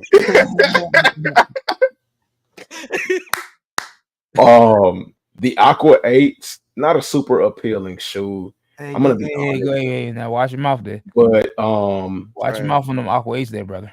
Look, I'm not gonna lie to you. The Aqua 8s are ugly. That's right. Okay, all right. I'm gonna those 11 lows. Huh? Those 11 lows. The Chinese New Year Jones, yeah. The black and white ones or the teal? Yeah. Oh, these right here? Yeah. They look like they might be clot. Like clot. They're 11 the Chinese New Nah, Year. they ain't clot with Adidas now. You see that little gold tab on it? Yeah. All the Chinese New Year shoes got that Oh, gold these tab. might be okay. See, that's what I was thinking. That one's the Chinese New Year too, yeah. That's what I was thinking, but I didn't want to be presumptuous. And that low on the first page we looked at, it's a Chinese New Year too. Right, because I did say that was probably a Chinese New Year low, but I just made the assumption that was a Chinese New Year low because it was in the early half of this page, which will represent the early half of the year. But yeah, these Aqua 8s, they 8s, man. It's nostalgic. I'll get them. Would these be my favorite 8? No, I like the Bugs Bunny 8s. I'm waiting on them to drop those. But that's neither here nor there. These cool gray 9s, not a super huge fan of these either. If I said I didn't get swept up in kind of everybody else's nostalgia for these, I'd be telling you a lie. But now that I've calmed down, I don't know if I'm gonna get these. I said I wasn't gonna get these in the beginning. Then some of y'all kind of swept me up in y'all nostalgia, which shame on me. And I thought to myself, I might actually get these, but I don't know. And then these 10s, these are hideous. And they're gonna turn around and put the original Tinker Hatfield drawing toe cap on them, which makes them beyond hideous. And they somebody should have took that paper from Tinker and burned it. Tinker should have burned it himself. These is a no for me. But I know there's a lot of people out there that love 10s. And I'm sorry. Everybody's waiting on 10s. Right. And I'm sorry if I offended you all. But I mean, same thing I would tell people who wear fakes. Spend your money how you want to spend it. I was ragging on these in the beginning, and I thought I wasn't going to like them when I got them in hand. They're actually nice. Some what? These gray Jones right here. Can you see me? Oh, them 4s? Yeah, the 4s. Yeah. I mean, they nice, but they not really 4s. They 3 3/4 because it don't have a cage on it. They don't have the cage. This is supposed to be like the cobblestone streets of Paris. Somebody I just learned that. I didn't know that. That's pretty cool. But why Nike didn't tell us that? I don't know why they didn't tell us that. They just called it wet cement. So the fact that them supposed to be they did put it in the sneakers ad. Yeah, they did put it in the sneakers ad. Nobody wants to. I mean, no, they were supposed to be the Paris Olympic Jordan 4s, or so the name that we came up with. But like, I mean, am I gonna keep these? No. Am I gonna wear these? No. But it's a nice shoe. It is really nice. I mean, I told people. James kind of looked at me sideways for telling people that those shoes are gonna. I'm gonna use a word that average hates. Those shoes are gonna sit, but just because they're sitting is not a bad thing. I have to add that caveat in there for average, so he don't blow his stack at me. They didn't sit though. They sold out like crazy. They're selling pretty well. Yeah, they're available in my mall. And I keep telling people, do not go. And Average has even said it. Do not go by what you see online as the truth, because Nike will pull shoes offline just to make it look like they sold out. And then, because we've seen it a whole bunch, we've seen it a lot. Nike pulls a shoe off a line, and then a day or two later, you see somebody on X say a restock, sizes available. No, mother sucker, that ain't no restock. That's just Nike flipping the switch, turning it back on after they done turned that shit off. And that's what somebody was saying in the comments. He said something to the fact of, I wish people would quit saying stuff gonna sit, because I sat and waited and didn't get this shoe thinking it was gonna go on sale for retail. And I was like, whoa, I didn't say that. Like, I guess we have to add a disclaimer when we say things are gonna sit. They're going to be available. Okay, I will say this. I will add all of the specifics in the verbiage. You're gonna see a quote unquote restock of these shoes. Just wait till around Black Friday. They might even do a restock. As desperate as Nike is in this current year, they might do it a lot sooner. But look around Black Friday, the holiday time, Christmas time. You're gonna start hearing about restocks of these shoes. They might even do a Nike sneakers pass for these shoes, or whatever it is they call it when they redrop shoes. I don't know, re-up, whatever. I'm I don't just know. visiting this guy. I didn't say nothing. It don't even matter. But the thing is depending on your market size, you are able to go into the store and buy or see this shoe sitting on a shelf and be able to, if not buy it for yourself, buy it for some damn body. There you go. I mean, the aftermarket will tell you when the shoe is really sold out. Like, right. As much shit as everybody talked about the Nigel Sylvester 4. Oh, them joints don't. When is the American release? Because I need them. Nah, that shit is cooked. I didn't ask that, Kari. I asked when the American release is. That was the American release, bro. They're not coming out again in the green pair anywhere else. Why didn't they drop them on Nike sneakers out there? They pulled them because of the Go Ride initiative. They pulled them because they want to sell them on StockX and get that extra money. Screen right now. They need the money. Look like I got to go. I got to go and get me some fake pair now. That's crazy. My homeboy got me a pair from the Go Ride event, and when he went to Undefeated, he got me a signed pair. Kari, you always coming up with pairs, man. Where my now? You know I religiously screamed about these pairs. Kari, where my pair is, man? Well, listen, I had to almost kill somebody for mine. So, well, I mean, shit. Why didn't you just take two birds with one stone and get me a pair? Well, it's a saying for a reason. You could take one stone and hit two people in the head and come back with two. You only got two. I hit the dude who sold them to my man, then I hit my man. Two birds. So you got two pair. No, I only got one. See, that's what I'm saying. You need 2 pair, one for you, one for me. That's why you hit 2 birds with 1 stone. Shoot, I needed more than 1 stone the way it took me to get that pair. No. You just needed 1 big stone, and you strong I just enough. found it so funny, like when everybody called that shoe shitty, and I was like, nah, I kind of like them. Right. And then they pulled them off sneakers, and then the same shit that happened with the Lightning 17s happened with these, and everybody was scrambling to go on StockX. See, like OG Kick said, Nike will do a Jordan Reserve for them 4s. Yes. But like you said though, like them shoes never really sell out. Like if you look at the production tag on the shoe and you see how long it take them to make, they not making no extra pair of shoe in no 2 months. Like they just rolled them and got them sitting somewhere. A perfect example is the Vivid Sulfurs, whatever them oxidized 4s, the yellow 4s that were women's release. Shit, I forgot. They were limited, and everybody was saying they were going to sell out. But HG said you're going to be able to go into the store and get pairs. They're going to be available. There we go. Every time I go to the mall, I go into Snipes, I go into JD Sports, and those pairs are sitting. They are available for the individuals that want them. And it's been, what's that, a month after the release? They were available until they're no longer available. Now, don't be sitting here saying that I told y'all that they're going to be available and you waiting 2 and 3 months down the line and you say, see, I went in my store and I didn't see them. And you said that they were going to be available. Okay, let's be reasonable, people. Let's be reasonable. And they do pull products off of store shelves to make it look like they have sold out as well. It's not just online. Adidas is notorious for doing that. Somebody told me at a Foot Locker when Yeezys finally made it to Foot Locker shelves, I walked into a Foot Locker and I said, oh, y'all got the 350s sitting on the shelf? And the guy told me, yes, but today is the last day. They only wanted us to have them sitting on the shelves for 3 days, and whatever we have left, we got to send them back.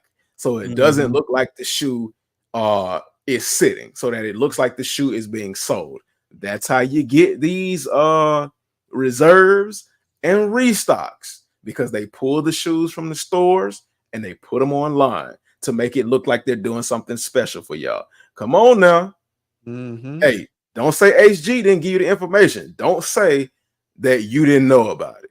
That's why I need all of y'all to let y'all people know what we got going on over here, because sometimes, you know, we drop some real good information.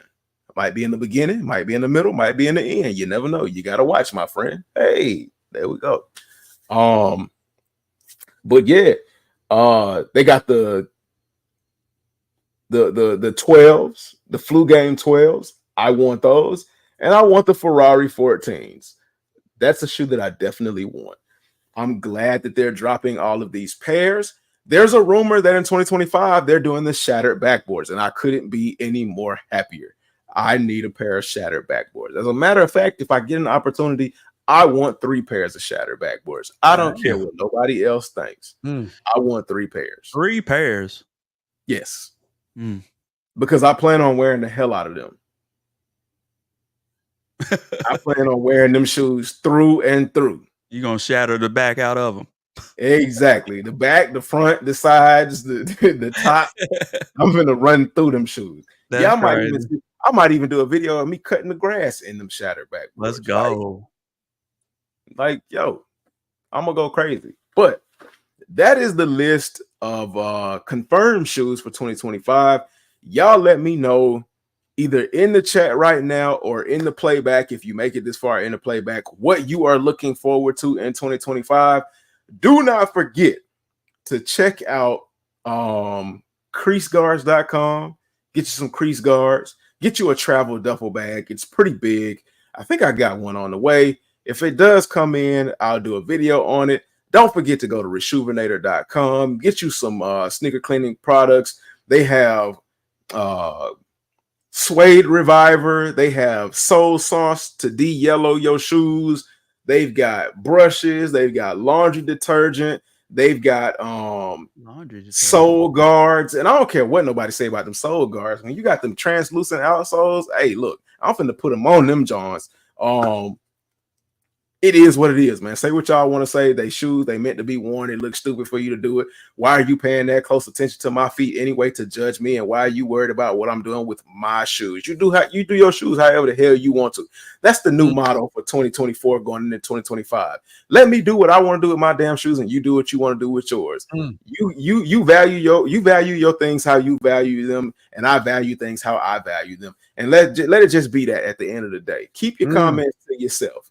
Like your grandmammy said, if you don't have nothing nice to say, don't say shit at all, because you might get your snot box rocked. So think about that. Will I be doing it? No, because I have better things going on in my life, and I don't have time to go to jail over stupidity. That's crazy. But it is what it is. When you go to those sites, Crease Guards, use my promo code Homegrown for Crease Guards. It'll save you 25% off. That's almost damn near half. Imagine how much you can get with 25% off. You don't never really see 25% off sales, not even at Macy's. Well, yeah, you do at Macy's, but you have to be a savvy shopper. And with Resjuvenator, if you click the link in the description below on any of my videos, I don't even think you have to type in the promo code. I think it comes pre-installed, man. What is better than them doing the footwork for you, man? We all in the time of lazy, man. We want everything done for us. So here's another thing. You just click what you want, put it in the basket, and hit go, and you save yourself 10%. Let's go, y'all. Let's go. We've been rocking this thing for almost 4 mother flipping hours, man. And y'all have, all right, showed a lot of love and support.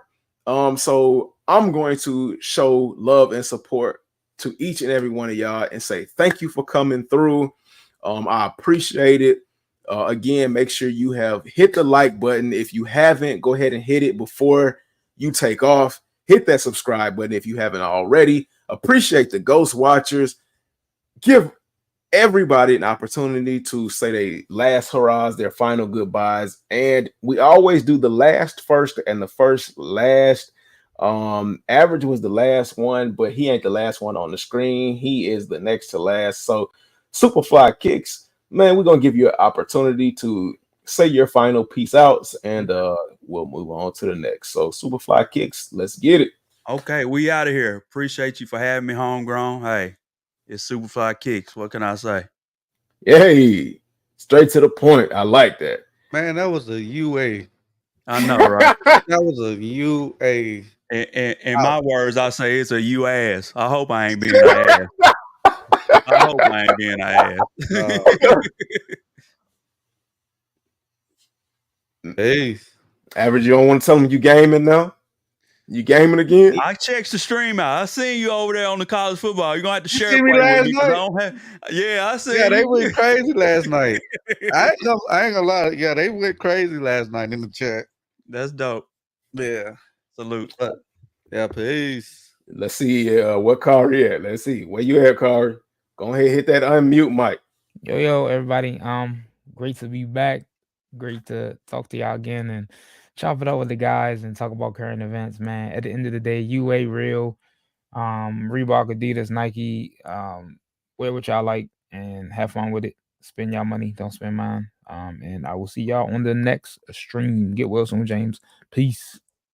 Yeah. Now, my turn. Okay.